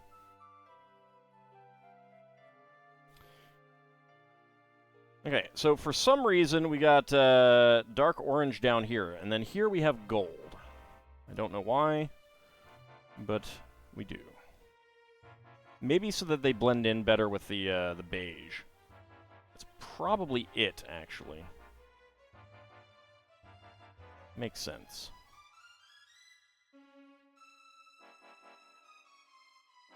And this will also be a multi-day build as well. Multi-stream. Multi-pass. Alright, let's see. Beige. 1x1 by 2 plates with round back and a side stud. These are really neat pieces. I really do like these pieces. Apparently they've been showing up in pick-a-brick walls, which is awesome, and I would love to just like fill up an entire box of them. Yes, the Fridays, my Friday builds are the multi-stream builds. 1x2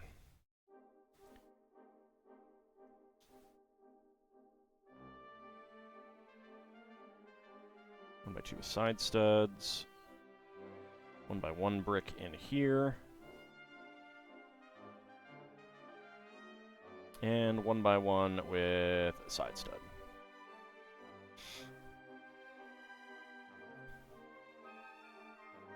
When this piece came out with the side stud, I thought they were gonna discontinue the headlight brick, and I'm very glad that they have not, because they do serve very, like, I mean, they serve kind of the same purpose, but the geometry is completely different and actually really neat and useful.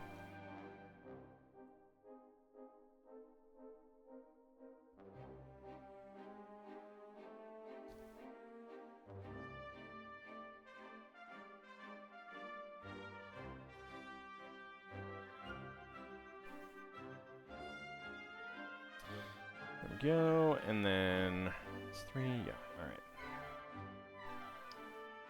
1x3, 1x3 slope, and 1x2. Okay, then on the side,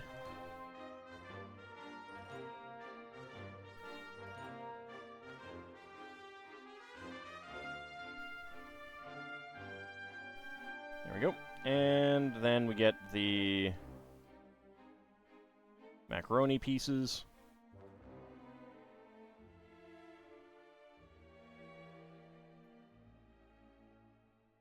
There we go.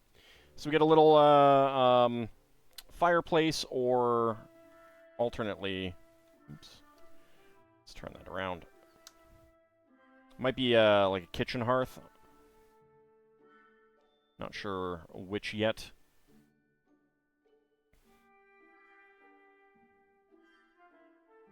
Okay, I'm going to put the stickers on for the set, because I will probably be keeping this together for a while.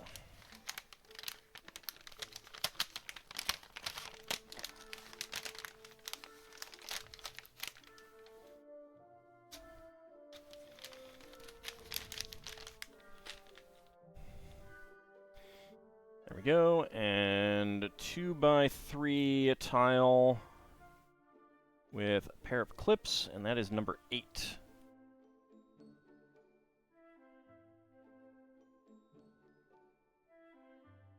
Okay.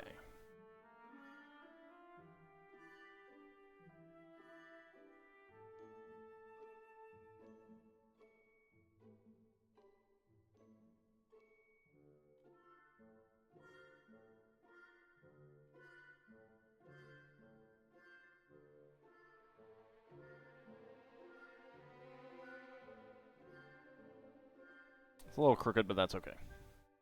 Alright, that goes right up there. So, a picture of a tree.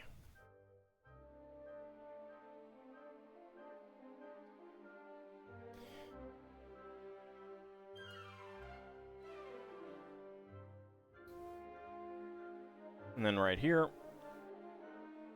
we get our wood logs. Yeah, I think this is going to be the kitchen here.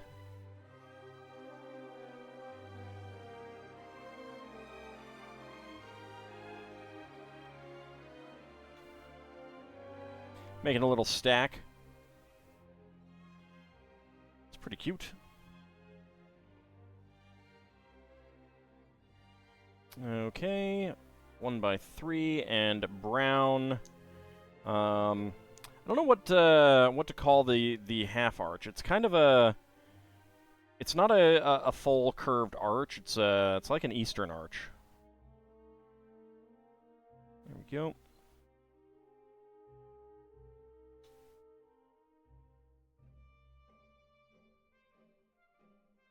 Peaked arch, maybe. Half-peaked arch. Go for that. Okay, then on the front.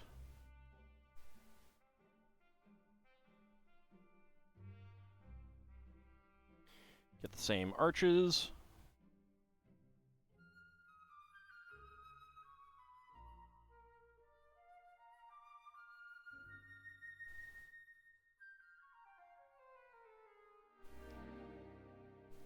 Corner bricks and a 2x2 with side studs right there.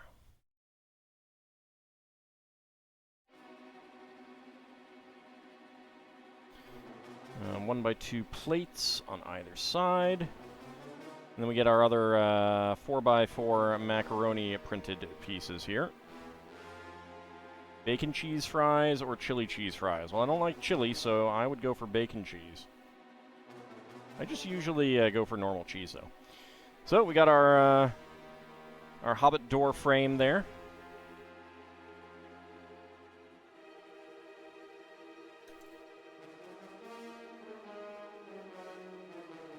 Okay. 1x2 in green. And a triangular tile there. 1x1 in green. And triangular tile there.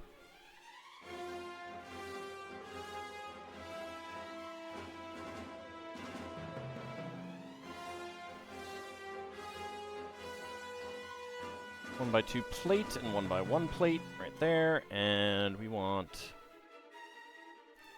2x2 corner, 1x2, and 1x1.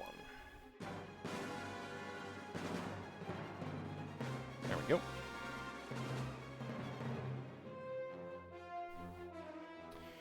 Alright. 1x1 cylinder plate, half arch, and a 1x2 plate.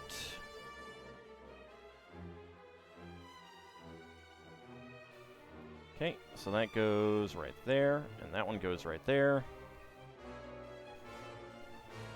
And a double stack of 1x2 cylinder plates.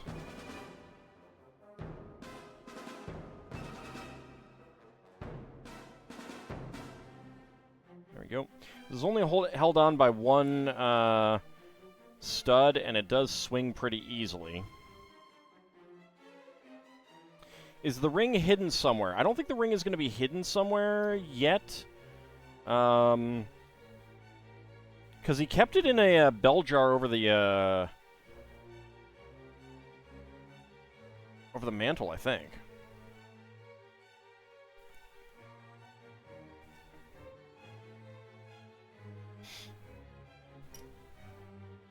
If I remember correctly. All right. 4x6 tiles. 2x2, 1x2, and then over on the other side, a 1x3 plate, and two 1x1s.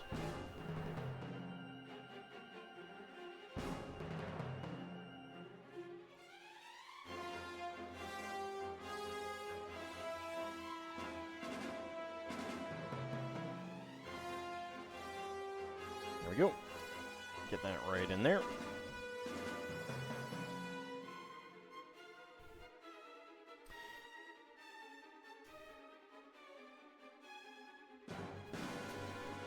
Alright, lock in that that wall. There we go. Alright, so we got a nice, nice awnings or projections over the windows there.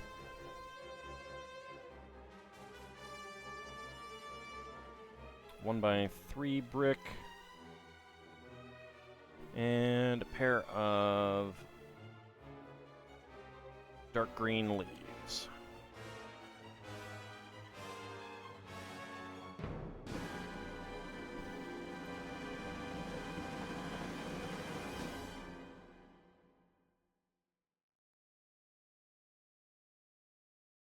There we go.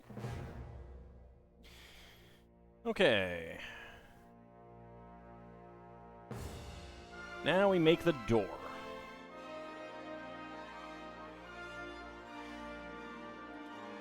So on the inside of the door are a pair of curled Indiana Jones whips in black.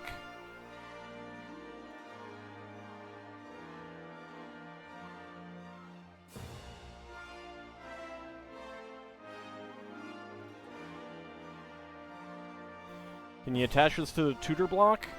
No. It is not going to be compatible to that. I mean, like, you could, but you'd probably need to put in a connector piece or something, or customize your own... You know, customize them in some way. This is not... Those sets are all on base plates. These are on just regular plates. Alright. So we've got the green door, and using a gold-topped microphone for the doorknob.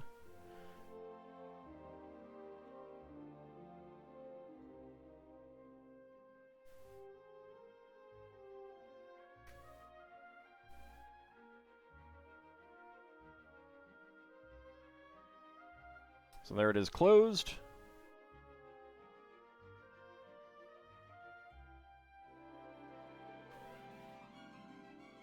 And it opens up. It rubs against this, which I don't love. And there is a little bit of catch as it closes, but overall, a very inventive, very cool way of doing it. Alright, spare parts. We have a green 1x1 plate, brown 1x1 cylinder plate with hollow stud, brown 1x1 cylinder tile with log print, black 1x1 cylinder tile with bar, and a black microphone with gold top. Yeah, this is a carpet here.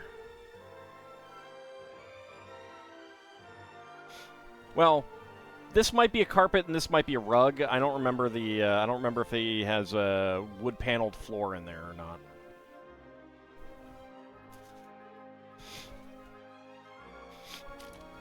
So rug is probably a better better word for that.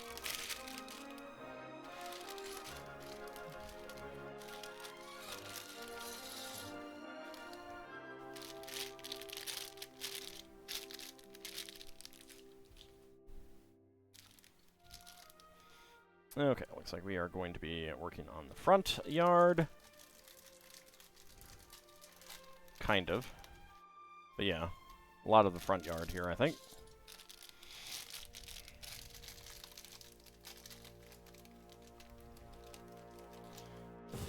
Kitchen door tends to hang on the welcome mat.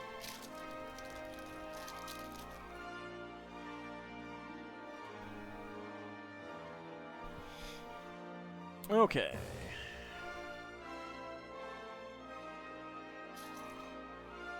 So let's see, 1x4 here. I need a 1x2 brick.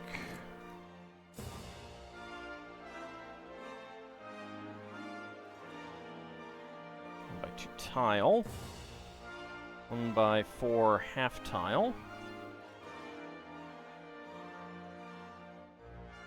Okay, it looks like a 1x8 and two 1x3s. 1x8. Here's 1x3. All right. 1x3, 1x8, and another 1x3.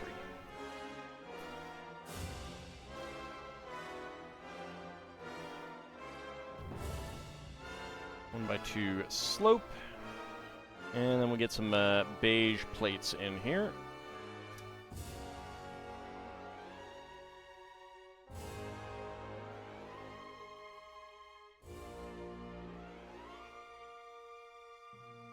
And a green 1x3.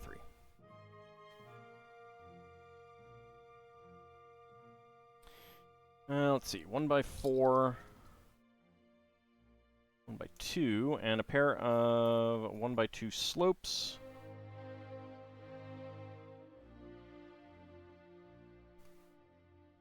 There. All right, get some green wedge plates. There is a 2x2 there. 1x1 brick with side stud. That's not it. That is it. And 1x2 to 1x2 downward bracket. All right. You return with the chicken fried steak you just made. Well, I hope you're going to share with everyone.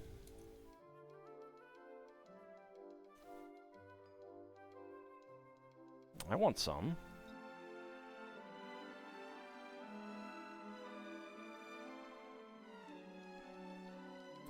Okay.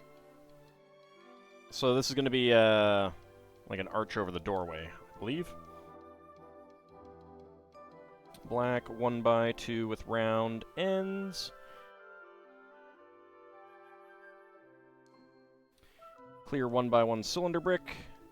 And a black 1x1 cylinder plate. It is black, right? Yeah. Okay. Sure, you'll send it digitally through chat. Ah, yum, yum, yum, yum, yum, yum, yum, yum, yum. Alright, and... Ooh.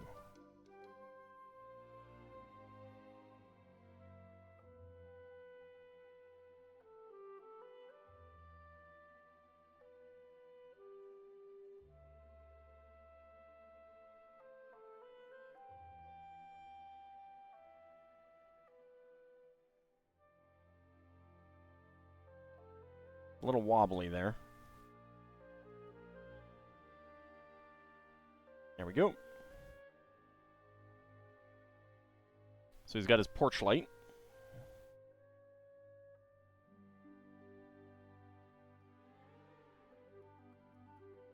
Need to upgrade your meat processor card.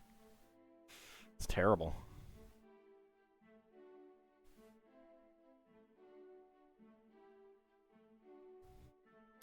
Alright, let's see. Brown 1x4 there, and a green 1x2. Here. There we go. Alright, next up. Okay, these 3x3 angled wedge slopes.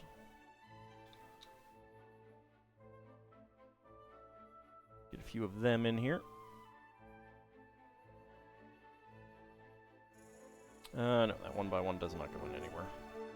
This 1x1 does.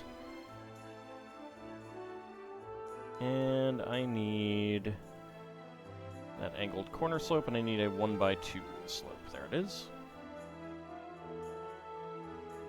Yeah, it's pretty great. It's great for transitioning between the wedges and stuff like that, and just shifting a slope at an angle.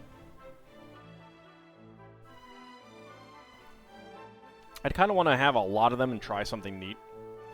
What's my favorite D&D-based computer game of all time? One of the Gold Box games. I have a hard time picking one specifically. But the Treasures of the Savage Frontier games, I think... Like, there are some flaws with them. Also, there's an ad starting soon, by the way. There are some flaws with them. You know, there are things that the other games do well or better than that, but in general, I think the storyline of those two are the best, most interesting. So I would probably put those two, and if I had to pick one of those, it would be Treasures of the Savage Frontier rather than Gateway to the Savage Frontier.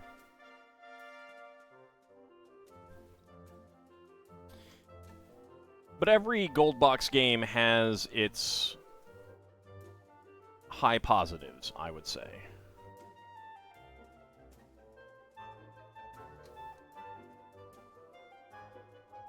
Like, the Buck Rogers games are great. Very interesting use of the engine, and I mean, the Buck Rogers game system is an interesting use of the AD&D rule set.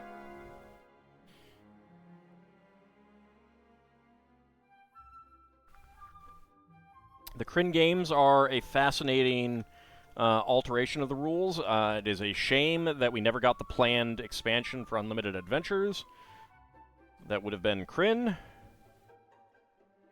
It is a real shame.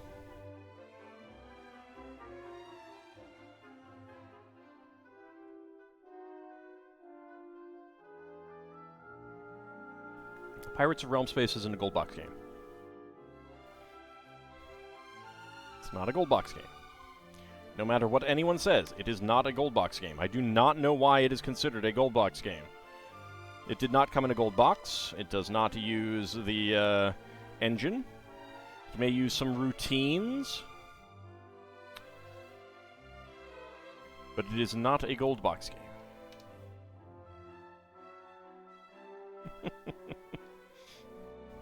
I know what you're doing. Got my eye on you, Clouth Warthog. Alright. Get a treasure chest here. And on the bottom, give it some little feet.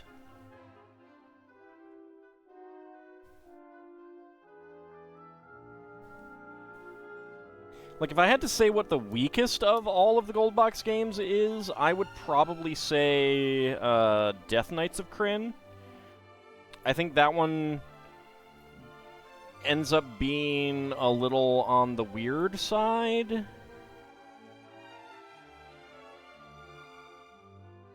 Oh, whoops. No, we do not put those there. It was a trick of the image. All right.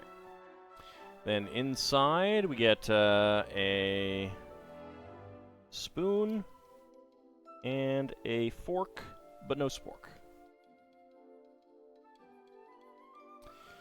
And white 2x2. And we get the Elven Mail printing. Mithril Mail printing.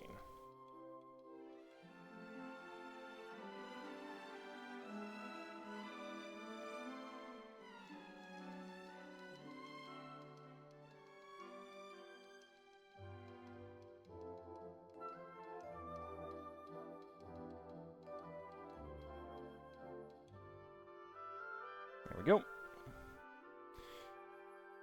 You don't like it because random creatures that spontaneously exist all of a sudden? I don't like, I mean, so again, it's not that I don't like Death Knights of Kryn.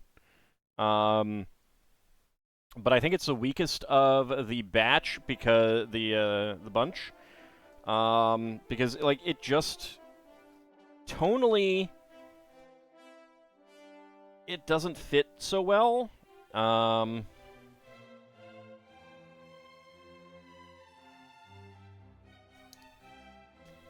There's elements of it that don't exist in Dragonlance, I don't think, that are in it for some reason.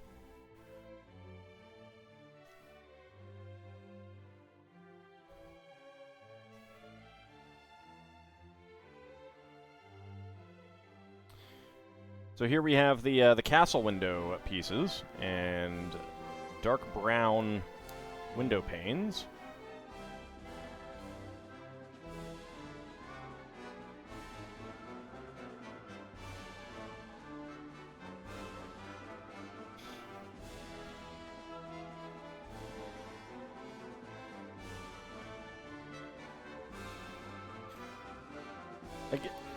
Death Knights of Kryn, I mean, again, it does do some interesting things. It has some interesting elements. But there's also some elements in it that just kind of feel like a fever dream. Well, not smoky glass. I think it's just decoration.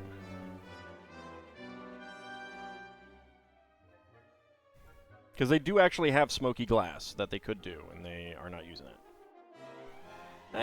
I don't even remember the auto map color.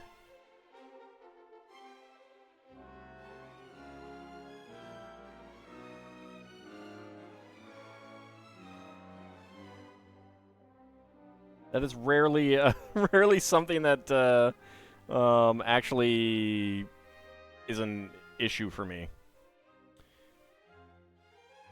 Helix Prism. Hey, you're new here. Your childhood LEGO love suddenly blossomed again now, so you wanted to check out the Twitch LEGO scene? Awesome. Come on in. We are currently building the Shire, talking about other things. These do tend to be kind of just chat streams. Currently talking about the old D&D, AD&D Gold Box games. The two main places don't have the Magic the Gathering Chandelure game. Like, for purchase? I don't think that's been brought out on any platform. I don't think that's available anymore. Like, I mean, like, at all. Legally. There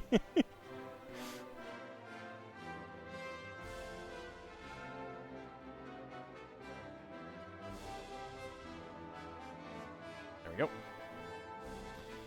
And then another pair of inverted 1x3 arches. Oh, a used got it. Okay, got it. God, I would imagine that would be expensive. But I don't know. All right. I do like this. Okay, so I was wondering what the angled horns were. I think this is a coat rack. And of course the car doors open up for a little storage down there. And get that there. An ornate coat rack is a fine place for visitors to hang their cloaks. Boy, it's almost as if I could have read that and seen that. A barrel here. And inside the barrel, as you do, your umbrella. And Sting. You know, your sword. Where else are you going to store your sword? Recently did your Death Knights of Kryn rewatch. You know the color of the automat. That's fine. It doesn't. I don't think it ever bothered me. The LEGO pen element was recolored in white to represent candles dripping with wax. Neat.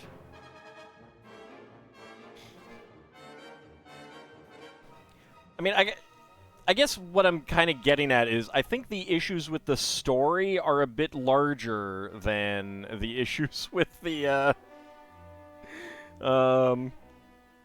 color of the auto map. I think you lost LEGO interest for many years because you weren't that interested in playing anymore and thus felt like a waste, but you think you've now accepted that the fun of building and looking at the product is enough, so now you kind of want to buy some sets? Absolutely. Like, building is just a fantastic feeling, for one thing. Like, there's something very satisfying about putting it together, even if you're following instructions, and looking at the final product, displaying the minifigs, you know, deciding where they, you know, what poses they're in and stuff like that. And then if you go down the route of making your own stuff, I mean, that's even better, because now you get the satisfaction of building something and also knowing that it's something that you designed, you came up with yourself.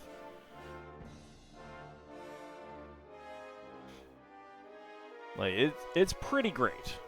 It is a pretty great feeling. All right, where is that? That is right there. Put those leaves on there. Bright green and white flower.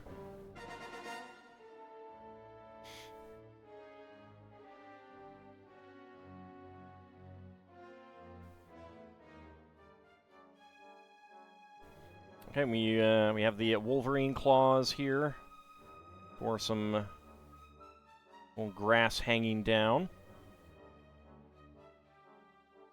Well, the fun thing about Lego also is that you could get the Lego Digital Designer and design your own stuff. And you don't need a big collection. You don't need a collection at all unless you want to go and build once you've designed it.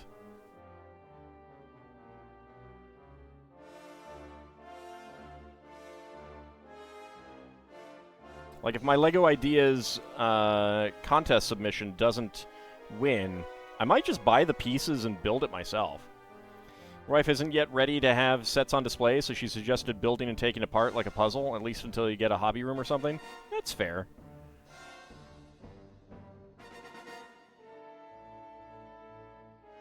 That said, they do make great display pieces, like conversation pieces. People love to come and look at the details and stuff like that and be like, wow, you did that? You put that together? Even if it's a set. She'll come around.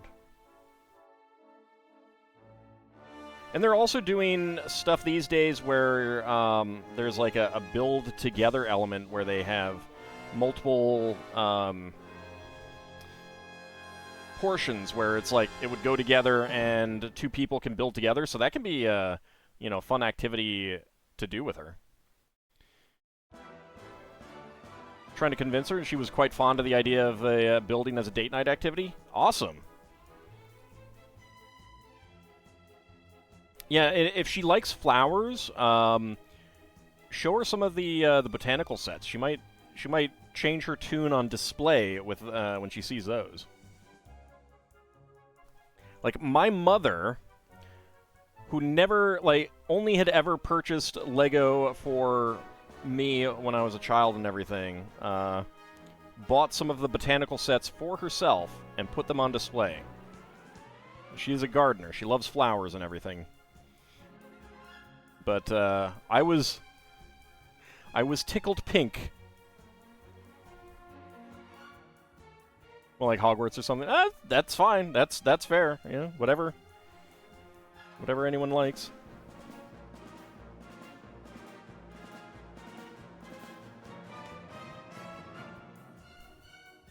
There we go. These are using the boomerang pieces as fencing, which is a really neat design, and it comes with a whole ton of these pieces too. I've been watching a YouTuber who has the globe set in the background. Yeah, I don't know if anyone watches Max Miller's Tasting History, but he frequently puts relevant Lego sets in the background of his videos, because he also likes Lego. So, like, he had some videos on the Orient Express, so he had the Orient Express in the background.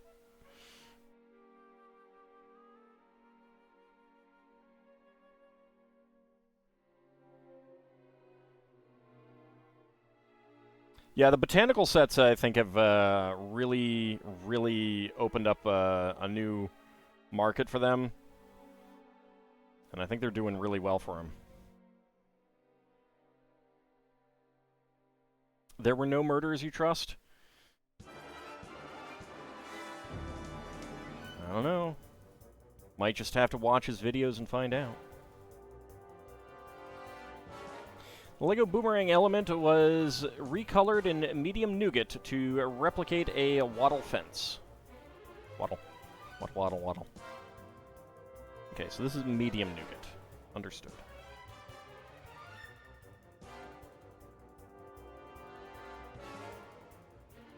There we go.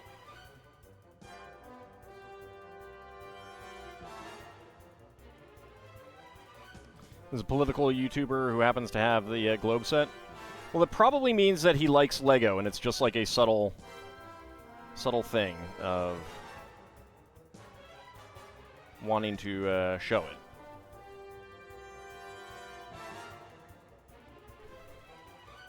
it. Okay, and now some pumpkins.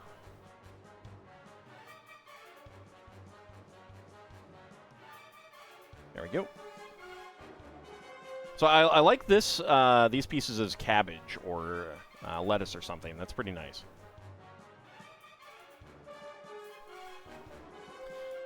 No thank you, we don't want any more visitors, well-wishers, or distant relations. And what about very old friends? Bilbo Baggins TM and Gandalf the Grey TM.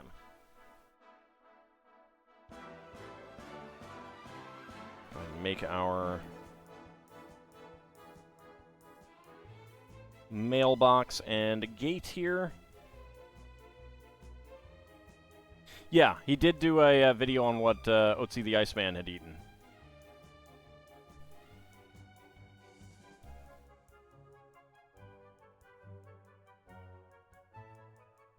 Have I built the globe set? No, I do not have that one.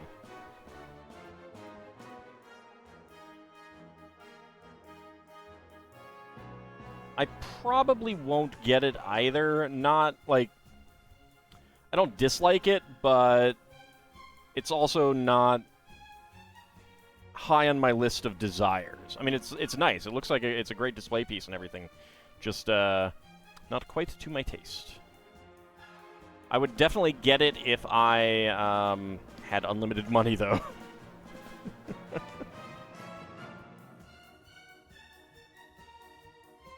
Alright, no admittance except for in party business. Alright, let's get this on.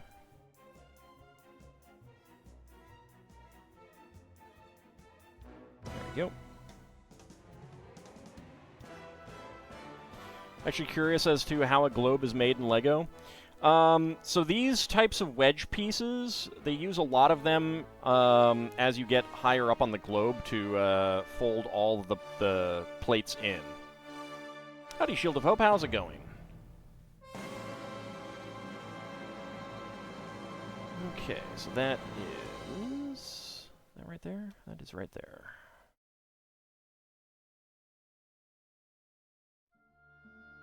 Really?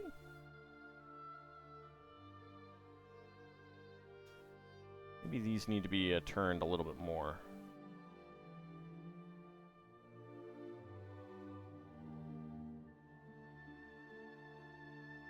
Yeah, looks like that's in the right place. Okay. Brown 1x1 cylinder plates with hollow studs.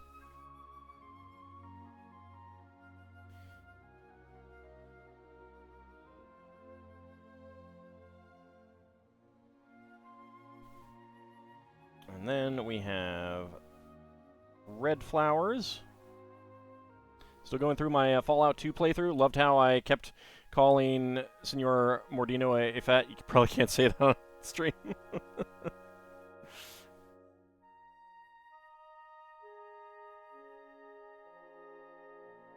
Yeah, Fallout 2 was fun. It was definitely fun.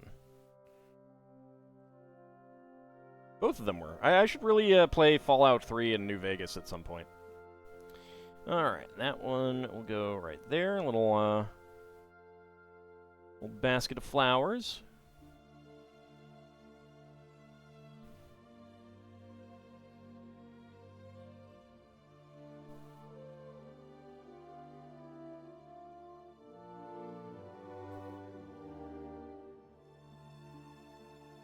What's my next desired set?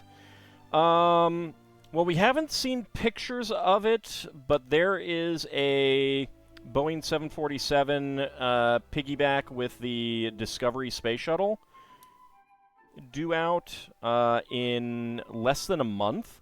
No pictures have been shown yet, and I'm excited to see that. I've always loved the 747 Space Shuttle piggyback.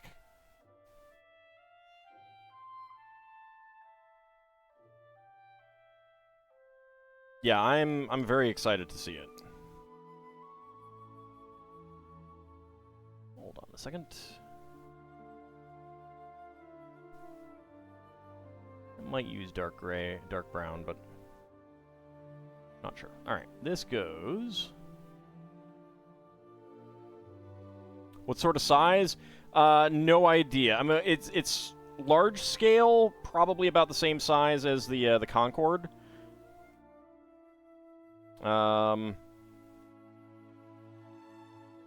But let me take a look to see what the number of parts is. We know that right now.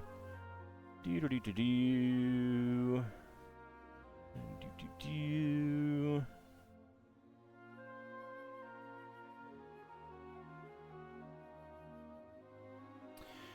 2,417 pieces, 230 USD is what we're looking at right now.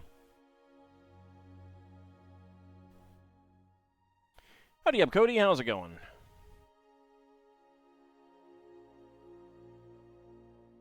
Alright, let's see. So, flower with the dark lavender, or plant with the dark lavender flowers.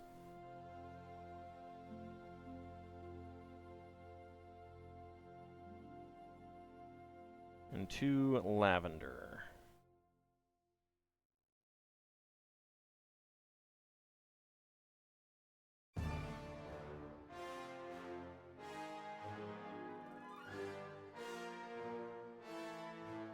I sometimes have a hard time remembering what's coming out if we haven't actually seen pictures of the sets so far.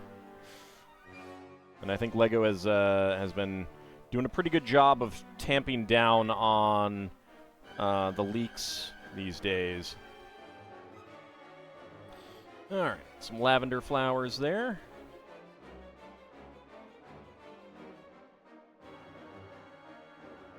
And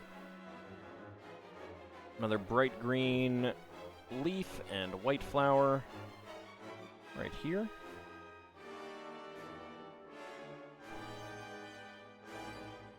Dark green candlestick. Dark green 3L bar.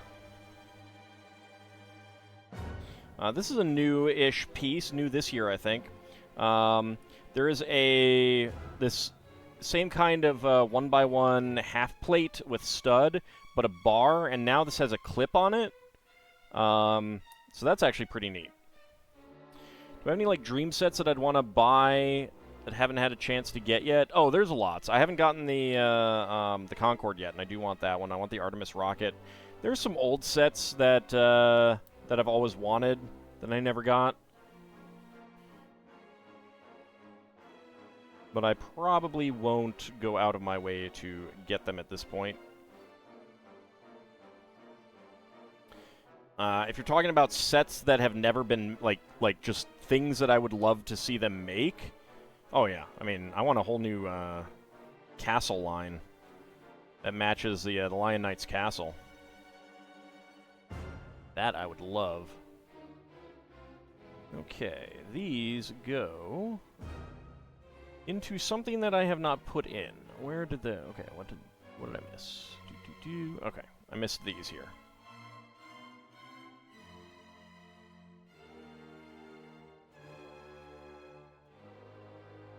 Like, I think the Lion Knight's castle, for me, is the best LEGO set, the best set that LEGO has ever made. And it'll be very, very hard for them to top that.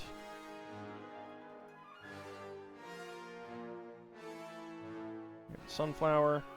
There's a sunflower. Minifig scale Versailles. Oh,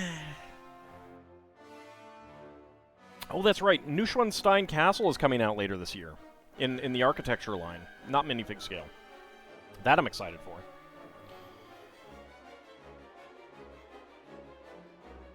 I want a Mr. Gold minifig. I don't actually care. I really don't actually care about Mr. Gold. Okay, did I...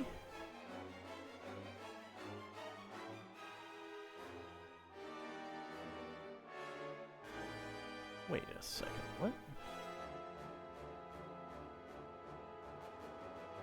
Oh, this is actually, two things of the dark lavender.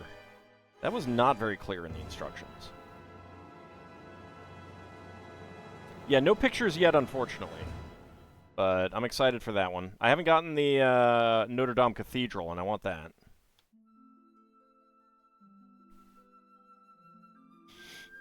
Okay, that looks like all of that. Let's see what we got. Spares.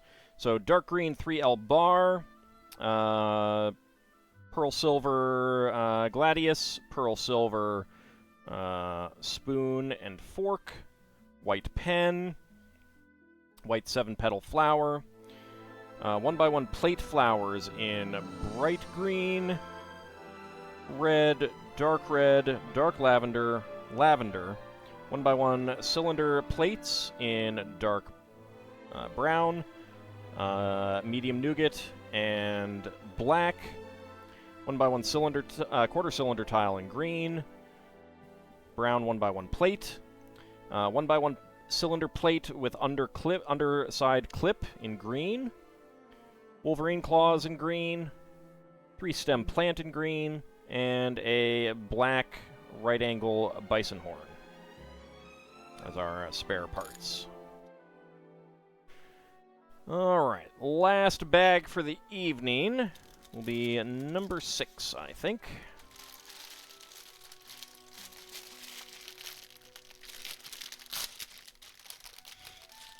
You know, that is a failing of the Lord of the Rings books. We never got to learn how their municipal garbage pickup worked in Hobbiton. Can you believe it? Can you believe this crucial bit of information that we lack, that Tolkien left out of his Legendarium? It's shocking, really, shocking. I don't know how anyone can read those books without that crucial bit of municipal information. All right, let's see. Brown plate. What about second trash?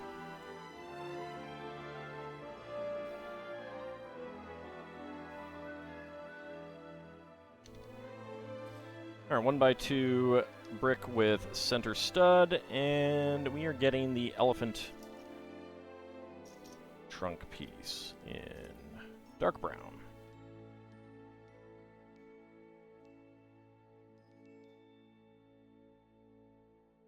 All right, brown 1x8, 2x6 plate, and a 6x8 plate.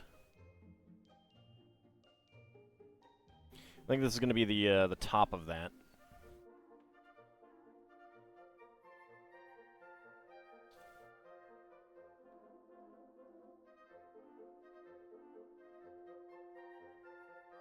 Whole grounds, you need a small room to house it.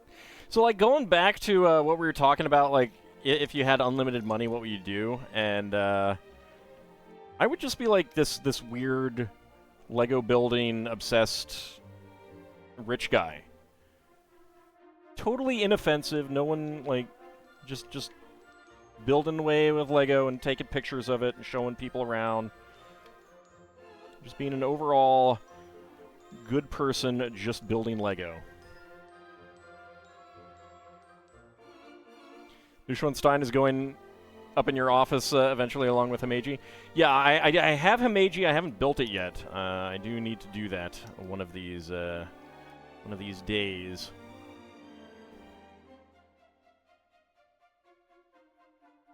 The pyramid is wonderful too.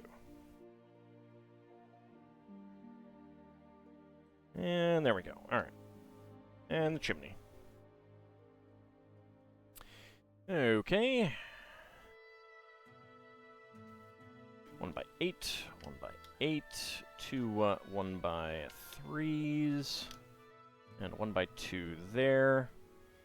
And then we get our curved slopes.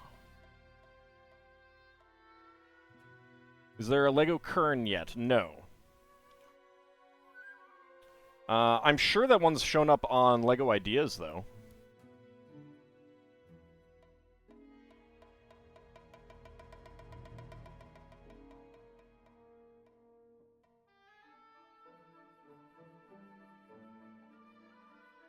Let's put this on first so that I get the Come back here. Positioning correct. I'd love a Lego Architectures Conway Castle. I don't know that Lego will ever do those sorts of castles, but I would love Conway Castle. That's my favorite castle. 1-to-1 scale Lego Kern.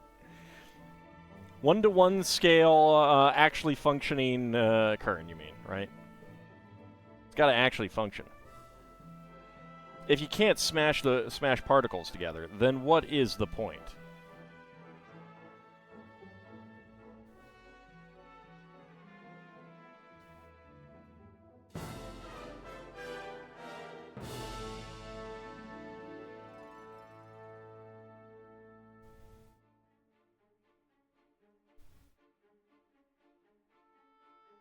Making roots for the tree here. By particles, you mean Lego pieces, right? No, I mean actual particles.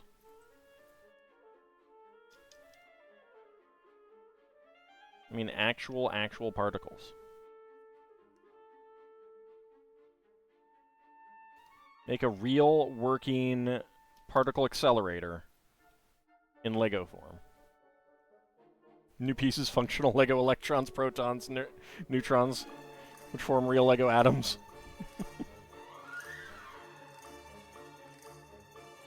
2x2 plate.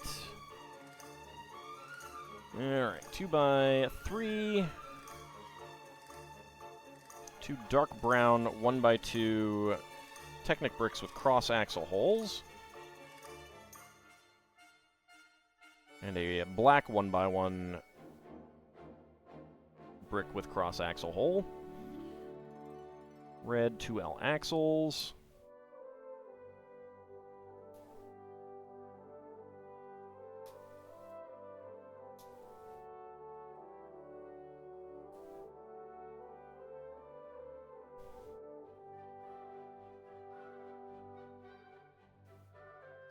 There we go, and a 2x2 cylinder tile with open stud there. And then we get these kind of scaled-looking angle elements.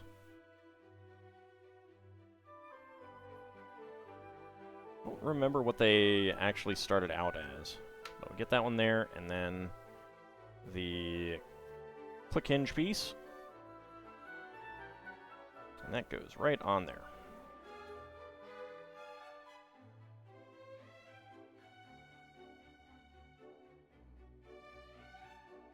And another one that is facing up. There we go. Look through the sets you remember having or wanting when you were a kid. Holy nostalgia, Rock Raiders, Alpha Team, 2000s Arctic. Yeah, there's some good ones. There's some good ones. There's a Twist of Nostalgia contest going on right now on LEGO Ideas. Let me go ahead and pull up the contest.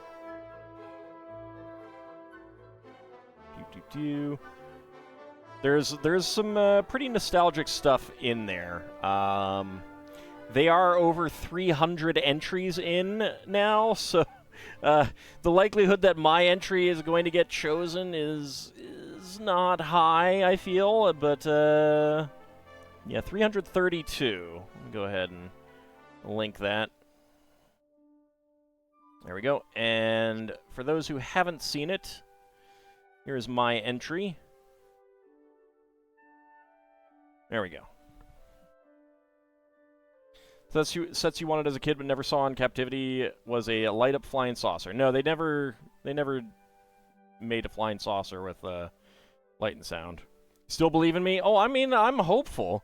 I'm just like, you know, it's good to be, you know, like, okay with not winning in such a case, so that if you don't win, then it's like, well, I was prepared for it.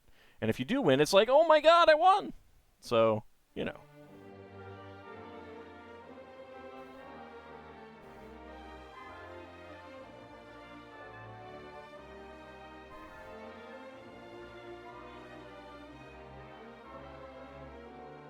I mean, I will be hopeful. I will continue to be hopeful.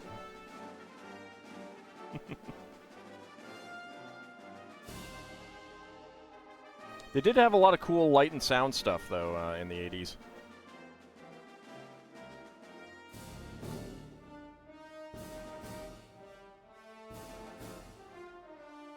Okay.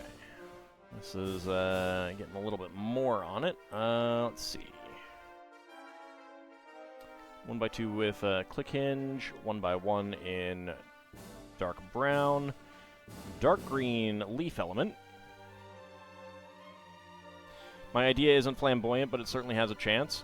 Yeah, so like what I wanted to go with specifically was something that like it matched the existing Lion Knight stuff so that it felt compatible. It felt like something that you could put on display right there without any issues, any like having it feel weird in appearance or anything like that. While also being playable.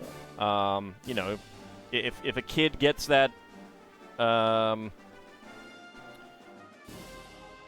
gift with purchase, you know, you can play having, you know, the Knight's Joust, play out the lady burning the roast.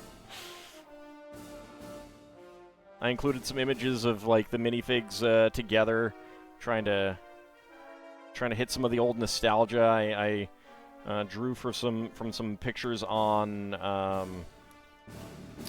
in the old idea books and stuff like that. But I mean, like, I don't know exactly what they're going for one thing. Like, there's some people doing, like, the old yellow castle as a bounce castle, for example, which is definitely not something that I thought of. You know, and that's definitely going in a different direction. So I don't know if LEGO is looking for that kind of thing or not. You think it's great? Well, I appreciate that. I do. I mean, I'm really happy with it. I am really happy with it.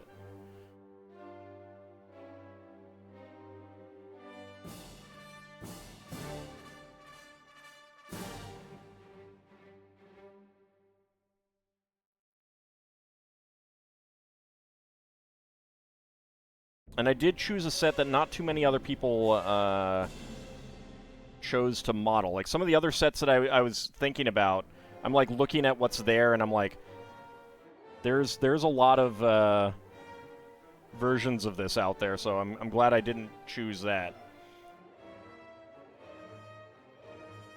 Have they said whether they want LEGO nostalgia or just nostalgia in general? I think they just kind of like left it open to your imagination, and I don't know that they have specific criteria on what it is. It has to be based on an old set, though. Like, they all have to be based on old sets. So yeah, there is that kind of nostalgia. Actually, you know what? We might do another bag. I was expecting this to take a little bit longer. All right, spare part, a dark gray 1x1 beam, or 1L beam.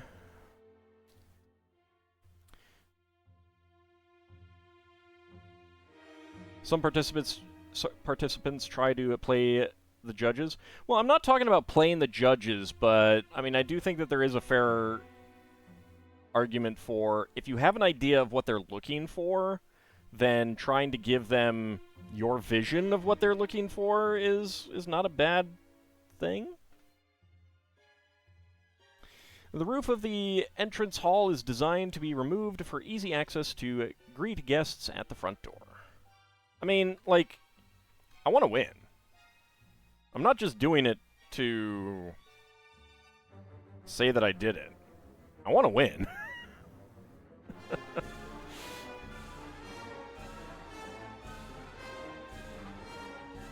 Okay, that is actually the end of the first bag.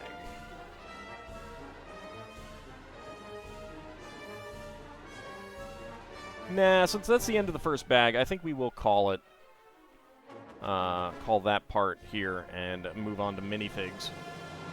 Alright, so, The next section will be both of these two side portions. This one appears like it's going to be just straight on, and this one is going to be angled a bit. But it's a really cozy look to it. I love the use of these pieces as a fence. Makes me want to get a lot of them. So happens the winner in your show was a single leaf. Your piece was a lady made out of leaves and didn't place. Go figure. Yeah, I mean, a lot of it is like not knowing what they want does kind of free you up to do whatever you want. And like I said, they may not really have an idea in mind of what they're looking for, kind of thing. So. And then on the inside,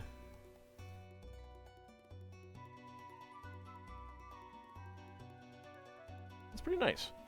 They do apparently have a new set, which is inspired by a 1984 Lion Knights set. Now, have I seen that? You mean the Lion Knights Castle? Yeah, that's what I was talking about earlier when I said it's my favorite LEGO set ever made. That Lion Knights Castle is just amazing. It really is. All right, let's go ahead and do some minifigs. So first up, we've got the LEGO Movie. New one or the old one is the best? Well, so the old one, the King's Castle from 1984 or 5, is one of the sets that I always wanted as a kid and never got. But the Lion Knights Castle, I think, is one of the best sets that LEGO has ever produced. It's just an amazing design. Just an amazing design. All right. So, we go ahead and start with a D6. All right, 6. So we're going to that column. D12. That is a 2. So 1 and 2.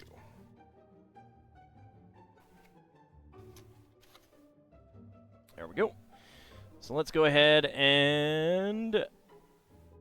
There it is. Start a prediction. Can all guess what is inside the minifig pack? Get your predictions in. All right.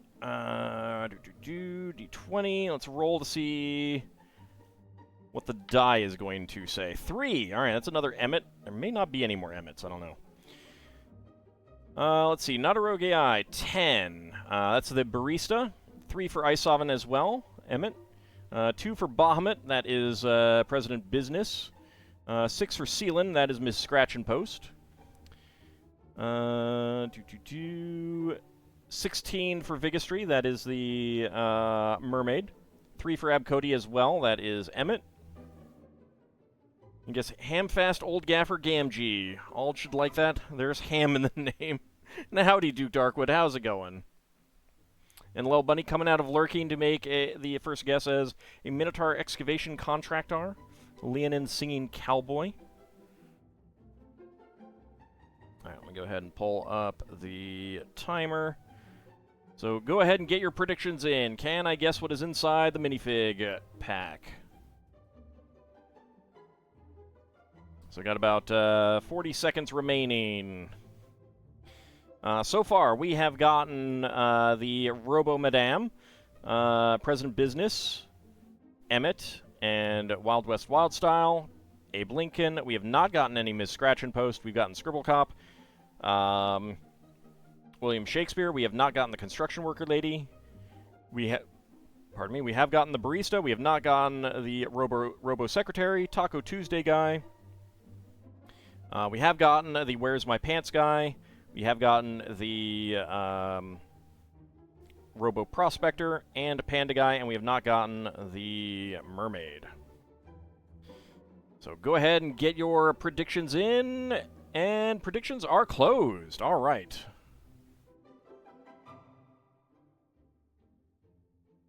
So let's go ahead and get ready.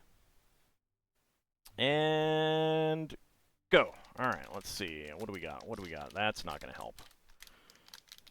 Is that the head? No, that is not. That's not a head. What is that? think that's hair. Alright. May have to come back to that part. What else do we have?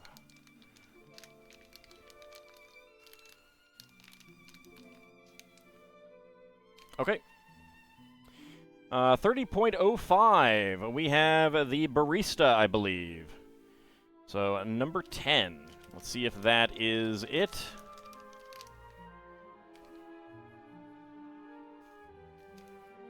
So, if I stuck with the hair, I would have gotten this one wrong. Yep, that is the barista. Okay, so 30.05. Let's choose the outcome. That is going to be 20 to 50 seconds. Who is getting the hams? Lord Canis and Ice Oven getting all the hams. Very nice. Big payout. Bahamut, Abcody, Kinshir, Vigastry going for within 20 seconds. Shield of Hope going for 50 to 60. And Seal and Mortar going for no. No Lel Bunny, huh? I missed it.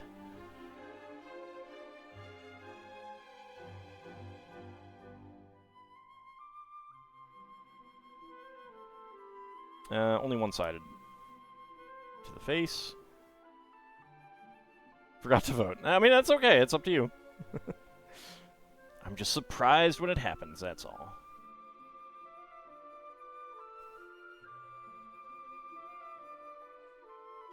There we go. I want a sign with the happy mug on it. You zoom in on him. Like, I want a sign piece for that so that I can make a happy mug coffee shop or something like that.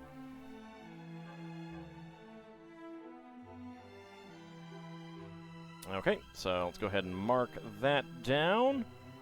That is our second barista. Okay, next up, Series 13. We have only gotten the Samurai Lady so far, because this is a brand new set.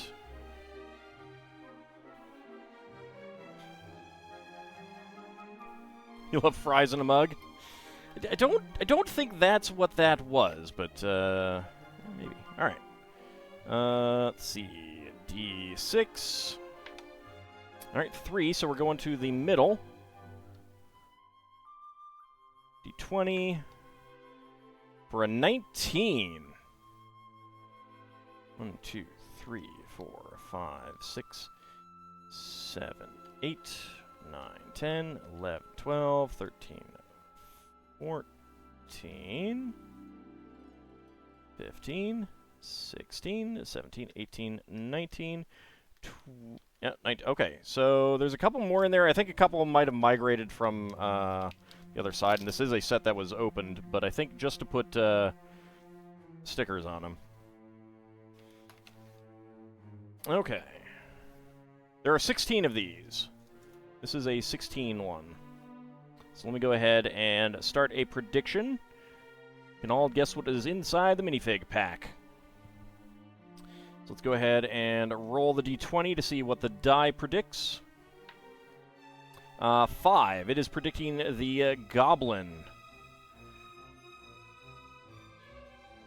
Alright, so let's see. What do we got? 13 for Seelan. That would be the roller skating disco singer. 16 for Ice Oven. That would be the alien mercenary.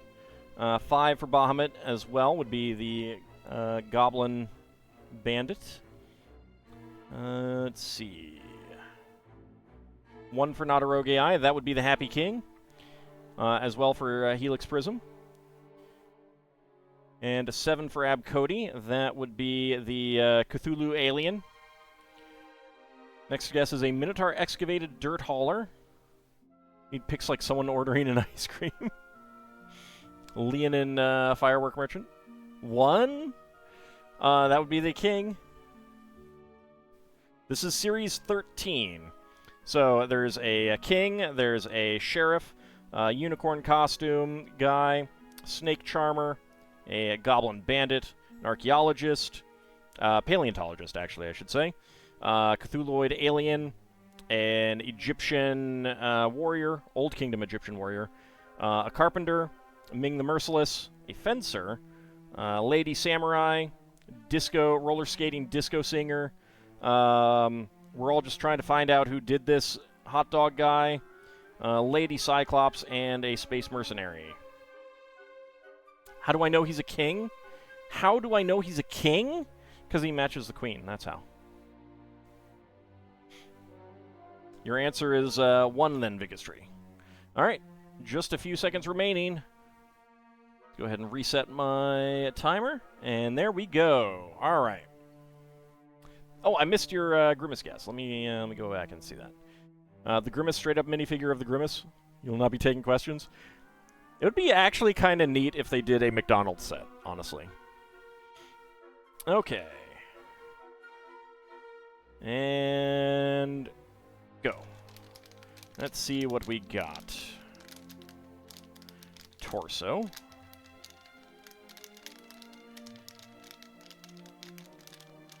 Need to move some pieces around to feel them. Alright. 18.32. I believe that we have the carpenter. Let's see if that is correct.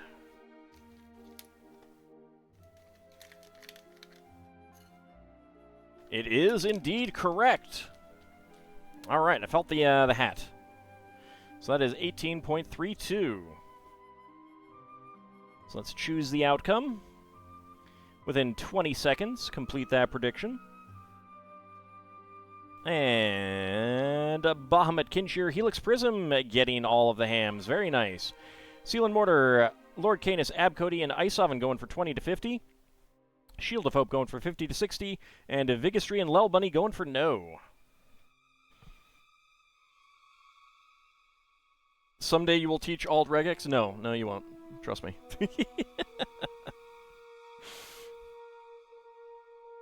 My goal in life right now is to do as little computer-related things as possible. I've done that. I've been there. No more.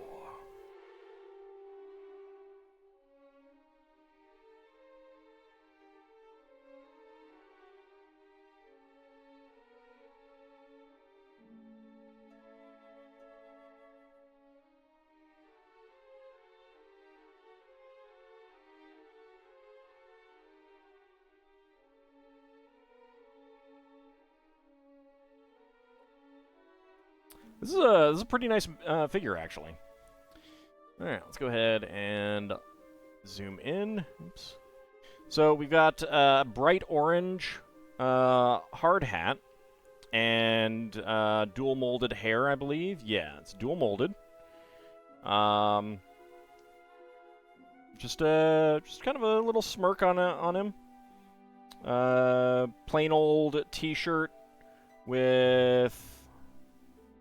I'm not sure if these are dual molded arms or not. I'm not sure if they were doing dual molded arms or not. I think that has to be.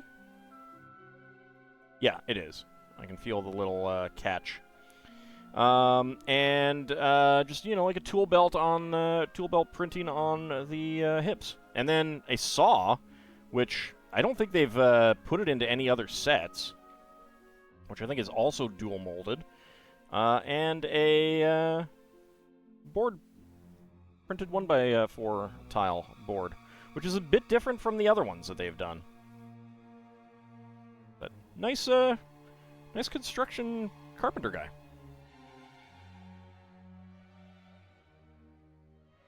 No back printing, unfortunately.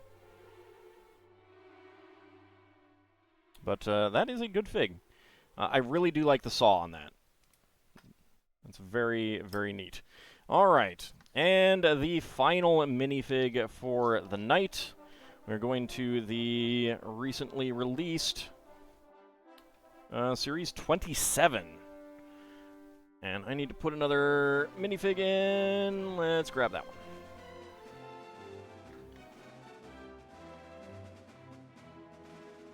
There we go.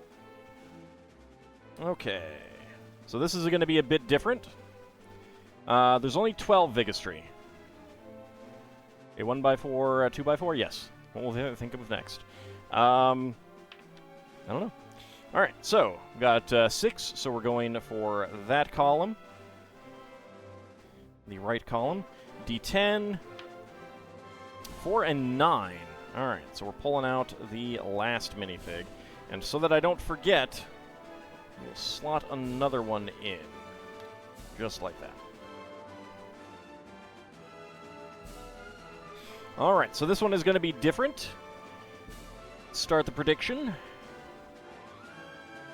Can all guess what is inside the minifig box? Will I get it with a guess? Will I get it with a die roll? Will I get it with the weight? Or will I not get it at all? And I actually need to pull out my thing. Ads are actually going to start in just a couple minutes, so I'm going to start it right now.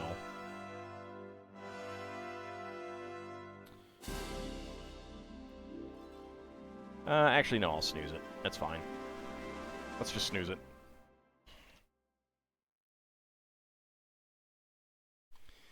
Your Dragon Quest, the natural guess is Dragon Quest 1 hero in classic armor. That'd be kind of awesome. All right, so we will roll the die. Make a guess. Well, I'm going to make a guess and then roll the die. Let me get over to the weight guide. So we have not gotten the Wolfpack Beastmaster. We have not gotten the Plushie Fan. We have not gotten the Boogeyman. We have not gotten the Cupid, and we have not gotten the Steampunk Inventor. So let me see what people have guessed. Okay, 10 for Ice Sovereign. That would be the Pirate Quartermaster. 8 for Bahamut. That would be the Boogeyman. 3 for Ab Cody, that would be the Jetpack Racer. 2 for Nadarogai, that would be the Wolfpack Beastmaster. 9 for Vigistry, that would be Cupid. As well for Sealan. Helix Prism 7, that would be the Longboarder. And a final guess is a Minotaur Excavated Soil Treatment Specialist. And last guess is a Hobbit-sized Leonin Warrior. Wouldn't that be a kitty Leonin Warrior? Kitten, I should say. Okay, let me get my scanner ready so we can verify it. But go ahead and get your predictions in. Can I guess what is inside the minifig pack? Okay, predictions are closed. Alright, so let me do my guess first.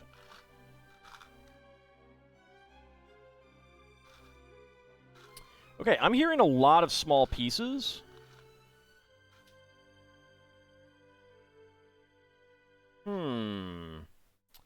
So the Astronomy Kid is a possibility, a big possibility there. So is the Steampunk Inventor. I'm going to go with the Steampunk Inventor. Let's see what the die say. The die says. That says 1. So that is the hamster costume fan. And then let's weigh it. 18.54. There are a lot of them right around there. Oh boy. Alright, so it's not the Steampunk Inventor. 18.54. I'm going to say that that is the Astronomy Kid, because it's kind of halfway in between the Longboarder and the Astronomy Kid, but it feels like there's more, it sounds like there's more small parts in there. So I'm going to say the Astronomy Kid. Let's scan it. Yep, Astronomer Kid. All right.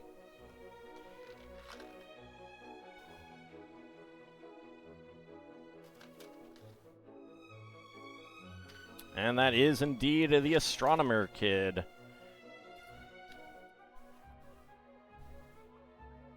All right, let's choose the prediction outcome. That is yes with weight. Complete that prediction. Who is getting the hams? Seal and Mortar, Lord Canis, Helix Prism, Ice Oven, and Lel Bunny all getting the hams. Very nice. Bahamut going for yes with guess. Shield of Hope going for yes with die roll. And Kinshir, Abcody, and Vigistry going for no. All right. Still no Wolfpack Beastmaster. Nope. All right, I need to... let's mark that one down. Did I mark down the other one? Yes, I did. Good. We've made that mistake before. Let's not do that again.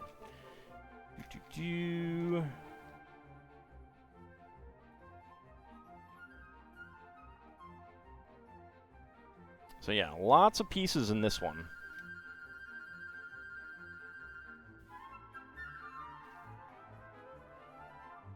The P-Whale. All right, we'll get that raid going out in a couple minutes. Once we finish the finish up our telescope. I really do like this this telescope build. Oops. Not that one. There it is.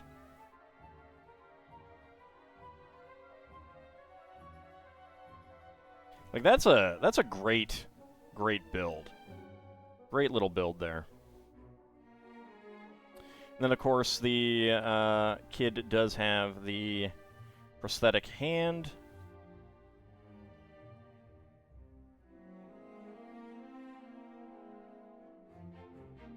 She's happy because she has her telescope and is ready to look up at the stars.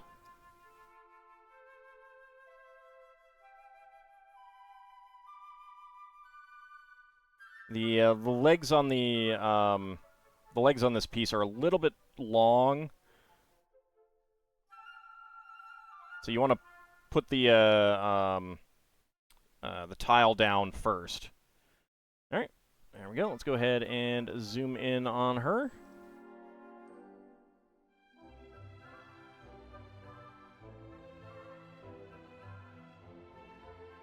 I really do like that they've done the prosthetic hand, and since they have this arm mold now, I'm sure that they're gonna, you know, they'll make more regular minifig sets with characters like this. I think. Won 2 predictions in a row, first time here, and you now have 6.6K hams. Yep, that's how it goes when you're lucky. All right. So, spare parts. We got a spare prosthetic hand and a 1x1 cylinder plate with hollow stud. And that is going to wrap us up for tonight. I'll get that, that raid queued up. We will be back tomorrow for some more Spelljammer. We'll be back on Monday for some more Suikoden 1 HD Remaster. Guide the raid. Let me grab that. We'll be back on Wednesday for a different LEGO build. Wednesday is my shorter builds. They're one-offs. I, you know, build that day and be done kind of thing. And then next Friday we will continue with the Shire again. So let's go ahead and get that raid going. I want to thank you guys for coming on out. And we will be back tomorrow and next week. See you next time, everyone.